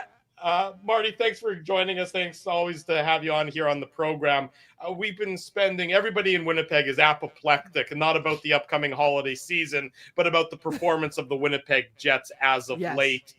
The Jets are going to be in Buffalo on Monday, where, of course, you reside. The Jets and the Sabres play twice in the course of 5 days. When you've seen the Winnipeg Jets as of late, this is a team that was injury-riddled to start the year, but outperforming those injuries. And since they've become healthy up front, they can't score any secondary offense whatsoever. When you've been watching the Jets for your duties for TSN and just general hockey observations, what are you seeing from the Winnipeg Jets team besides old and slow? So old and slow still works for me if you have depth, if you have the type of team that is going to control play and manage the puck.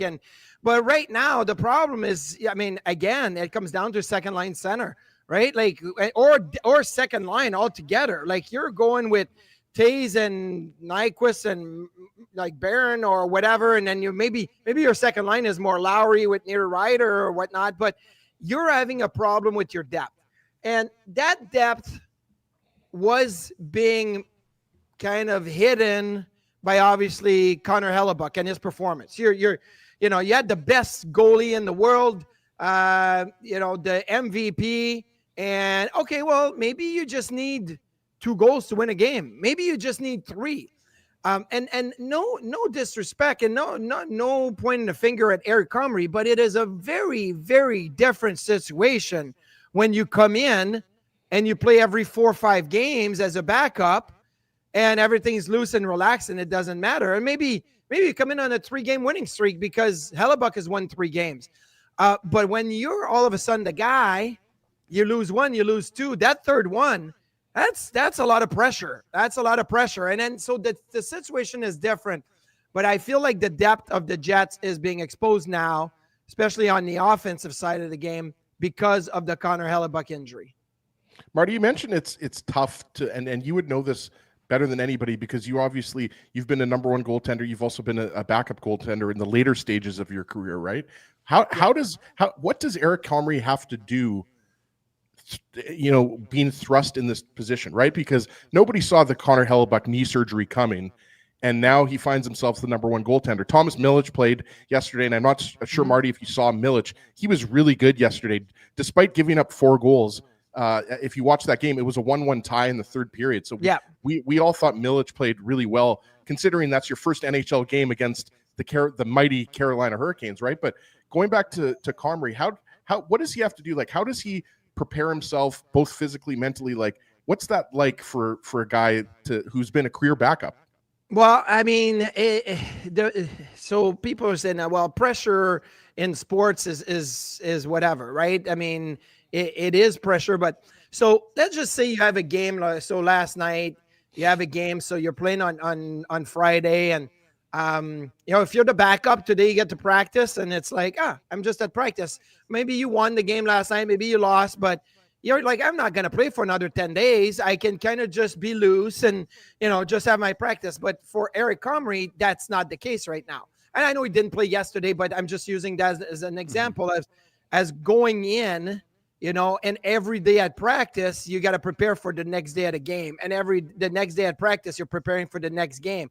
And when you're a backup, it's like, okay, I've got 10 days to kind of work my way there. So that's the thing.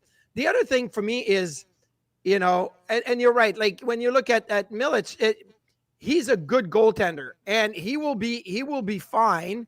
I mean, I gave up 4 goals in the first period of my first NHL game. So I mean, it was 1-1 in the third, as you pointed out. Like he will be fine, and he's got great numbers when you look at with Manitoba this year. Even like going to, people are saying, oh yeah, but he was in the ECHL 2 years ago. Okay, but I mean, Colton Ellis, who was one of the best goalie in the AHL last year, was in the ECHL 2 years before. Like the ECHL is a good development place for goaltender. So Millich will be fine. But the other issue is because when you have a Connor Hellebuck, you don't really worry about your goaltending depth beyond the backup. And I'm not saying they don't care about it, but it's not as important. Dominic Hasek was in Buffalo, Ryan Miller was in Buffalo, Lundqvist was in New York. They didn't need to worry about, well, do we have depth? Do we have a top prospect? Do we have a guy coming up? It's just, well, we have our guy at the NHL level, and he'll be here for 10, 12, 15 years. So Marty Brodeur, same example, right? So now when you have an injury like this, you're like, like it's great to have a veteran backup like Eric Comrie, but do we have somebody else that could come in and maybe act as a number one while Hellebuck is hurt? And right now the answer is no. I mean, maybe they play Millich a little bit more and we'll see, but right now the answer is no. They don't have somebody that can come in as a number one fit into the NHL at this moment. So Marty, what's it like in a room when you have a struggle like this? The Jets are 3-8 in their last 11 games, and you have an American Hockey League team that is rolling right now. The Moose have won 7 of their last 8, but it requires the organization to, quote, make some tough decisions and put guys on waivers. Like, from a team perspective, what is that like when there's that kind of that hanging over the group, knowing that, hey, some guys might have to go on waivers in order to get an injection from the American Hockey League team? Well, I mean, who are you going to put on waivers right now? And if you're Kevin Shuttledayoff, you're thinking, well, am I going to penalize guys for, like not having my number one goaltender, maybe not putting them in the right situation? So, I mean, I know what you're saying, because I was in New York with the Rangers, and Glenn Sater used to come into the room and he goes, if you guys don't start playing well, I'm going to fire the coach, and because I can't fire all of you guys. And he would like lose his mind, and Torts would be like looking over, like, come on, man. Like, I'm like, we're all in this together. Right. But at the same time, I think that Scott Arniel's got to figure out, okay, how do we play now? Maybe we got to change our game. And unfortunately for the Jets, they ended up playing Minnesota, who's rolling, Carolina twice, Washington's a good team. Like, okay, maybe the last 4 games was not really the type of games that you want, teams that you want to play without your ace goaltender. Let's take let's wait and see. Got Nashville today, and then I'm looking at the schedule quick, because I don't flip over to December, and I know they got the Sabres twice. Like, let's wait and see what this next week is gonna be like. When you get Nashville, who's struggling, and maybe you can get yourself some positive steps going forward. But if you lose to Nashville, and let's see you lose, to the Sabres boat, like the Sabres are struggling too. Now it's a little bit more of a panic button kind of situation. Marty Biron, our guest here on the Illegal Curve Hockey Show. Marty, of course, you know him from his work with TSN, and of course, he'll be on the broadcast for the Sabres and the Jets twice over the course of the next week, give or take a day or so. Marty, what's it like being a veteran player? I know you've been around veteran forwards, guys who are used to scoring in this league, and they just can't do it anymore. What's it like being around them in a room when they're trying to sort of just pull themselves out of that? Because we've spent the last, week plus talking about just the complete lack of secondary scoring from some veteran options on this Winnipeg Jets team. And it's not just 1 game, 2 games, 3 games. We're talking 10, 15, 20 games that some of these guys haven't been able to score in. What's it like being around that? Well, it always depends on the individual. Some guys become very frustrated. And then they start squeezing too much, and they start putting a ton of pressure on themselves. I always use this example when I talk to players, because when you talk to goalies and you're struggling, I use different examples. You go back to the basics and you do more movements, more T pushes, more shuffles, more just saves and all of that. Don't complicate things. And the same can go for the players, but I use Danny Briere's example. Whenever Danny Briere would be struggling to score, the first thing he would do, he would get on the ice a half hour before practice. He'd put the bucket of pucks down and he'd just shoot and shoot and shoot and shoot. And then he'd grab all the pucks, move them to another area, shoot, in tight, roof, backhand, a little movement. He would do that for a half an hour. And then the next day, he'd be the first one out there again. Bucket of pucks, let's go. Until it became natural, because the game is so fast that it has to become second nature. Like you get a puck, boom, you know where the net is, you know you're going to go bar down, and you know you're going to find a spot. Now, the other part of that is, well, you got to shoot. There's some players that when they're not scoring, they don't shoot. They wait for the perfect opportunity. No, like just waste 5 on net one night. Throw 7 on net. Throw 10 on net. Get your shot attempts up. And I know maybe it's going to be like, oh, I hit the goalie in the chest like 5 times. Yeah, but one of those may go, off somebody's pants and in, and then it gets yourself going. So you go back to the basics. You put a bucket of pucks on the ice. You shoot in practice, and then you have that shot mentality in game. Now, once it comes back, and Tage Thompson with the Sabres was just saying that he had scored in 6 straight games.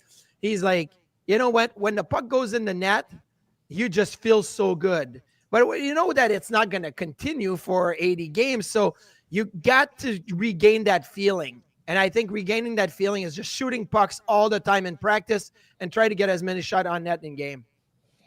Marty, just getting away from the Jets for a second, I'm sure we'll maybe touch on them again. But since I texted you and asked you to come on the show, I've been dying to ask you this question, because I think the Canadian goaltending situation for the upcoming 2026 Olympics is fascinating. And I think you would agree that Jordan Binnington's going to be one of those 3 goalies, right? And I think you'd agree Logan Thompson is a front runner. Scott Wedgwood, though, is the guy I really want to ask you about, because what he's doing, I mean, you talk about a guy who's been, mainly a backup at the NHL level, 13-1-4. He's got a 925 save percentage.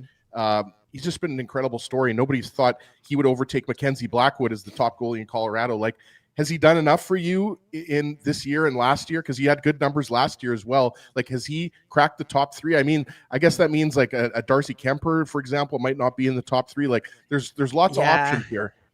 There's options. It's not like Team USA options and saying, hey, we have all these goalies and, somebody's going to be upset.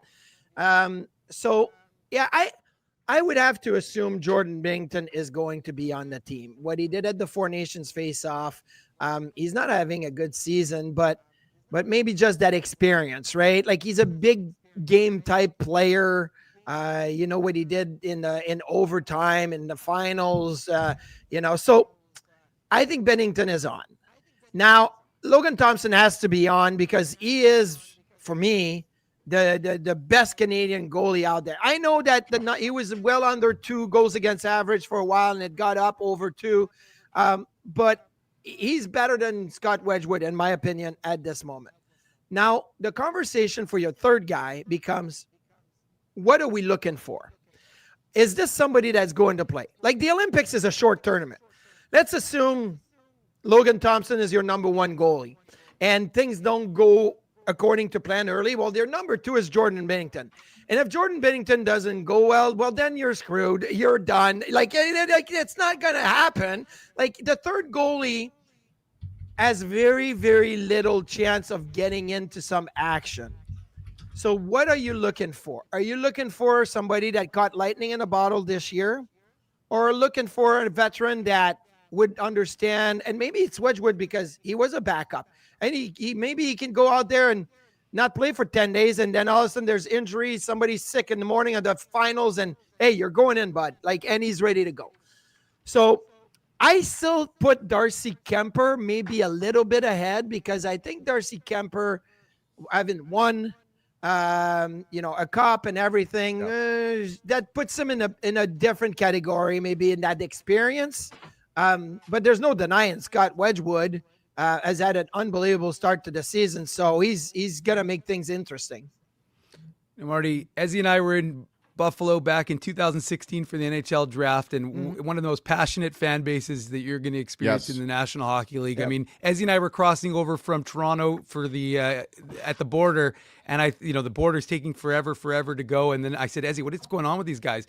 The security guy asked us, what are you guys coming for? We're here for the draft. He spends 10 minutes talking to us about the Zach Bogosian trade. Yeah, it's probably my buddy. It's probably my buddy Froggy, who works at the American borders, and he'll text me, hey, the other day, I got Chris Gratton that came through my booth, and I'm like, I haven't talked to Gratz in forever. I played with him in Buffalo, but yeah, so it probably was him or one of his buddies. Well, it was just funny though, because then Ezzy and I ended up being the bozos that were holding up the line for everyone, but we had a good conversation with them, and to me, it's just such a good sports town, and it's unfortunate the way they've since the Jets have actually been back, so it's been 15 years of Jets, the Sabres have not been a playoff team. Yes. And it feels like every year whenever we have you on, we're always talking about all these really good players and guys coming up from Rochester, and guys who have a lot of promise. From your perspective, kind of where are things sitting with the Sabres right now as the last place team in the Eastern Conference? Well, they like 2 games ago, so they played Pittsburgh Wednesday, and yesterday they lost as well.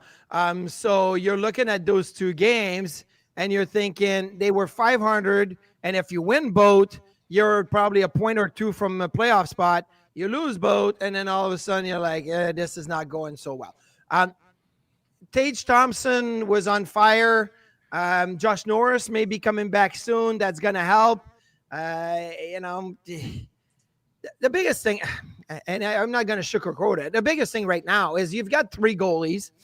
Nobody, like Alex Lyon had a fantastic start to the season, and he played basically 6 minutes in the last 3.5 weeks because he started the Colorado game, gave up 2 goals, got pulled. Lindy Ruff said it wasn't his fault. I just needed the team to get going, so I changed the goalie. But he also didn't play for 6-7 games after that. So it's hard. It's hard to have a rhythm when you have 3 goalies.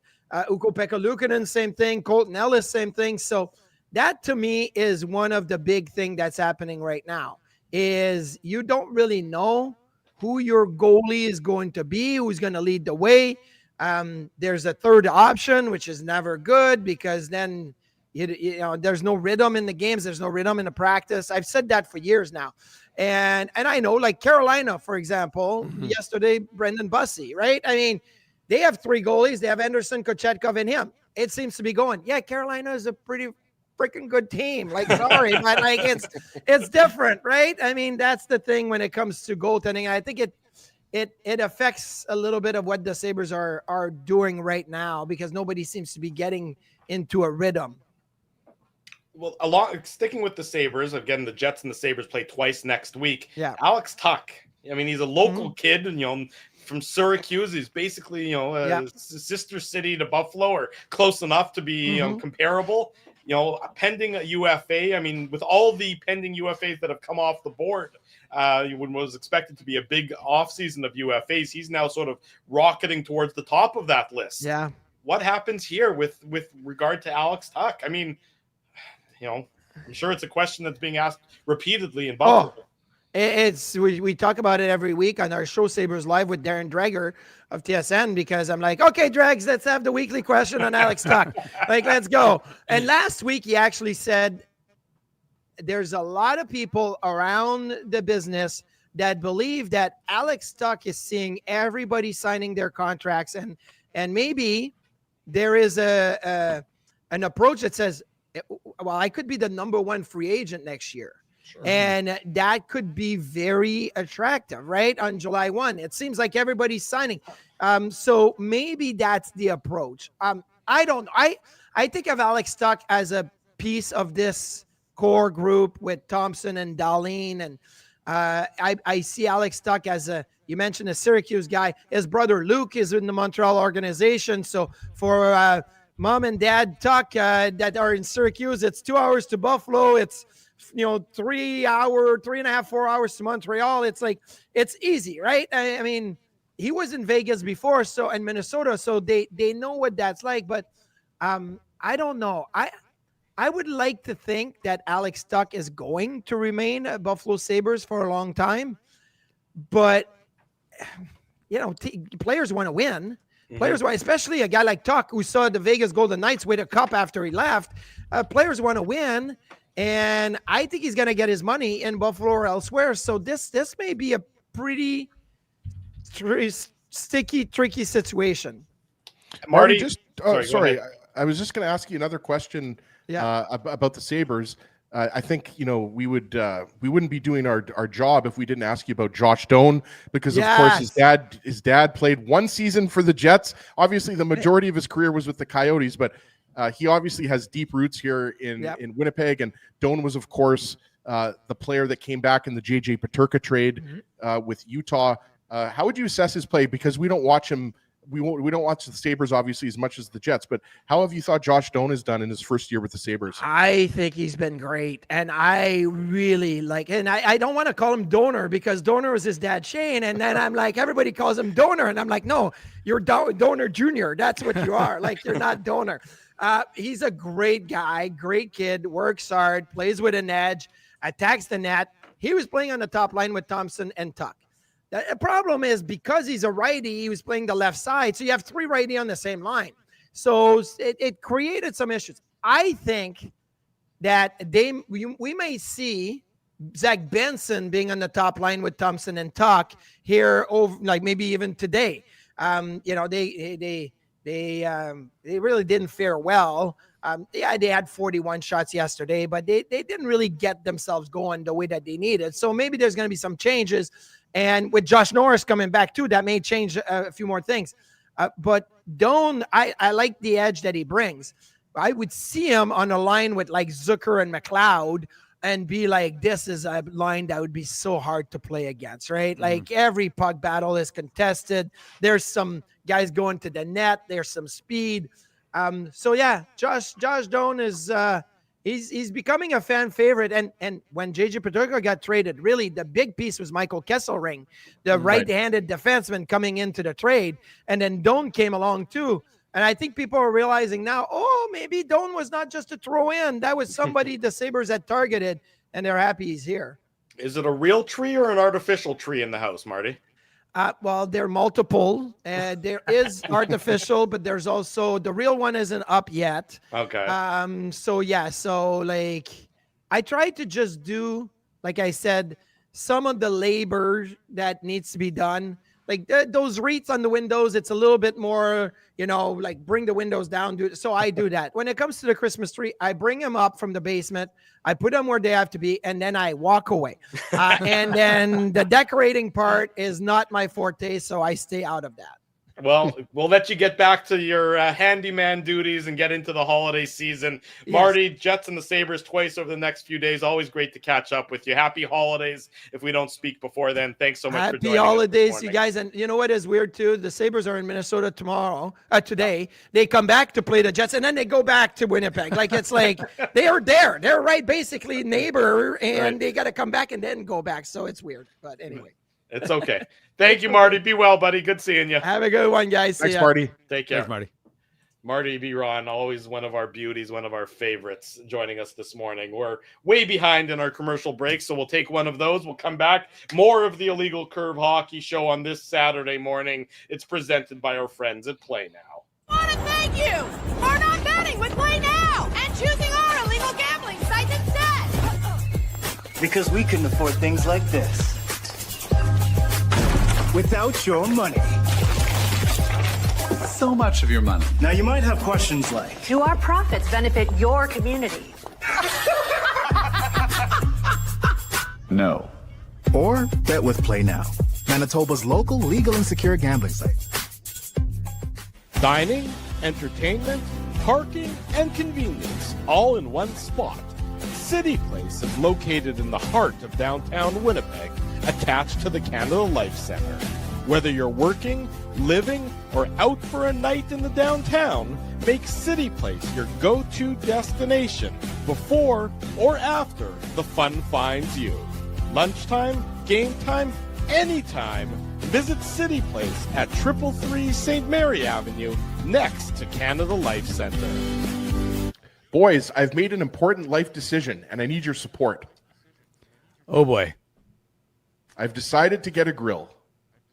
You mean a barbecue grill for cooking? Like, that's not an important life decision, Ezzy. No. A grill for my teeth. A grill for your teeth? Do I even want to know why you're doing this? It's simple, really. Every time I go to Holt Dental, I get treated so very well by Dr. John and his team that I need to keep finding additional reasons to go back. I rely on Holt Dental for all of my dental needs, and they do it all, from regular cleanings to cosmetic dentistry. Plus, they have free parking at their front door, and you know how much I love my convenient parking. For all your dental needs, Illegal Curve recommends Holt Dental, conveniently located on Taylor Avenue near Grant Park Mall. For more information, visit them online at holtdental.ca. Guys, big news. You know how I'm always misplacing my cool stuff? Well, Big Daddy has a new hobby, labeling. Labeling is your new hobby. You got it. Ever since I discovered Label Daddy's washable labels, I just can't stop labeling. I'm labeling water bottles, hockey sticks, cereal boxes, roast chickens, team jerseys. Everything deserves a label. I can think of a label or two for you. Best part is that Label Daddy is the only label company officially licensed by the NHL. So my labels are personalized and can have the Jets logo on them. Just search NHL on the Label Daddy website. For almost 2 decades, Label Daddy has been helping people to not lose their stuff. It's the most affordable insurance policy around. For customized, washable, peel and stick labels with no ironing or sewing required, visit labeldaddy.com and search NHL for the label pack belonging to your favorite team. For over 40 years, Rumors Restaurant and Comedy Club has been Winnipeg's home for stand-up comedy.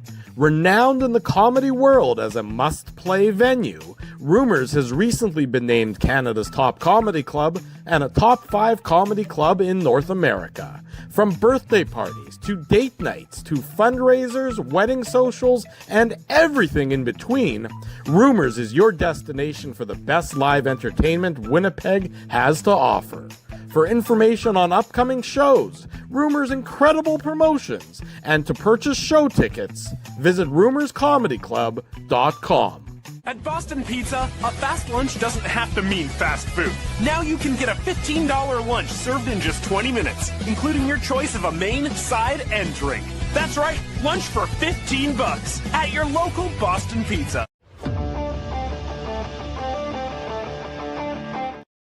Welcome back to the Illegal Curve Hockey Show. Always great to catch up with Marty Biron. Christian Aumell joined us in hour number 1. Great show this morning here on the Illegal Curve YouTube channel. We remind everybody later on tonight, the Illegal Curve post-game show. That'll be after the Jets and the Predators, a Winnipeg Jets team that is capital D desperate for a victory tonight against the Predators, a Predators team I need not remind everybody that is one of, if not the absolute worst team in the NHL. So no excuses for the Winnipeg Jets, both teams on the second halves of back-to-backs involving travel. So you can't lean on anything. It's just a matter of go out there and do it, because the Winnipeg Jets, if they don't do it tonight, woe be to the chat and the live post-game show. After the show, everyone will just be absolutely torching and carrying their pitchforks with regard to the Jets. You hope to relieve a little bit of that pressure before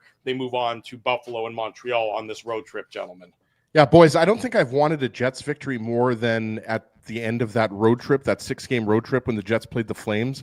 Like, that was only a few weeks ago. Yeah. And now the Jets have the Nashville Predators, like Drew said, the lowly Nashville Predators, dead last in the NHL. And, you know, that's something that, you know, I'm looking forward to. Dave and I are going to be talking to Hal Gill next week, and I'm looking forward to talking to him, because the Predators right now, I mean, where do they go from here, right? Like, are they going to move some of their veteran players? Like, I just don't know where you go from here. It's just another disappointing year.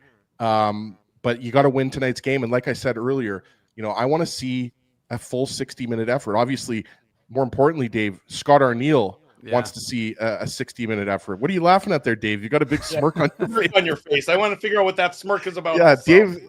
Yeah. You know, Dave's got he's giggling to himself like a little child. So come on, my internal monologue. I'm trying to figure out if I need a bumper to be able to do some prospect talk because we don't have much show left, and I've got 4 prospects that haven't yet been covered. But Dave, we're not talking about prospects right now. I know. That's why I was trying to think of a way to kind of wedge it in there, Ezzy. Well, speaking of wedging things in, we need to take another commercial break. So why don't we do that, come back with the prospect talk, and that'll wrap up. That was a great segment, guys. I think that was one of our best segments in a while. Prospect talk on the other side. Don't go anywhere. I want to thank you for not betting with Play Now and choosing our illegal gambling site instead. Because we couldn't afford things like this without your money. So much of your money. Now you might have questions like, Do our profits benefit your community? No. Or bet with Play Now, Manitoba's local legal and secure gambling site. Dining, entertainment, parking, and convenience, all in one spot. City Place is located in the heart of downtown Winnipeg, attached to the Canada Life Centre. Whether you're working, living, or out for a night in the downtown, make City Place your go-to destination before or after the fun finds you. Lunchtime, game time, anytime. Visit City Place at 333 St. Mary Avenue, next to Canada Life Centre. Boys, I've made an important life decision, and I need your support. Oh, boy. I've decided to get a grill. You mean a barbecue grill for cooking? Like, that's not an important life decision, Ezzy. No. A grill for my teeth. A grill for your teeth? Do I even want to know why you're doing this? It's simple, really.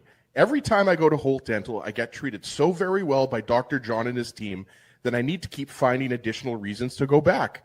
I rely on Holt Dental for all of my dental needs, and they do it all, from regular cleanings to cosmetic dentistry. Plus, they have free parking at their front door, and you know how much I love my convenient parking. For all your dental needs, Illegal Curve recommends Holt Dental, conveniently located on Taylor Avenue near Grant Park Mall. For more information, visit them online at holtdental.ca. Guys, big news. You know how I'm always misplacing my cool stuff? Well, Big Daddy has a new hobby, labeling. Labeling is your new hobby. You got it. Ever since I discovered Label Daddy's washable labels, I just can't stop labeling. I'm labeling water bottles, hockey sticks, cereal boxes, roast chickens, team jerseys. Everything deserves a label. I can think of a label or two for you. Best part is that Label Daddy is the only label company officially licensed by the NHL. So my labels are personalized and can have the Jets logo on them. Just search NHL on the Label Daddy website. For almost 2 decades, Label Daddy has been helping people to not lose their stuff. It's the most affordable insurance policy around. For customized, washable, peel and stick labels with no ironing or sewing required, visit labeldaddy.com and search NHL for the label pack belonging to your favorite team.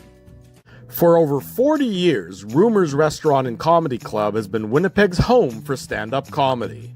Renowned in the comedy world as a must-play venue, Rumors has recently been named Canada's top comedy club and a top 5 comedy club in North America. From birthday parties to date nights to fundraisers, wedding socials, and everything in between, Rumors is your destination for the best live entertainment Winnipeg has to offer.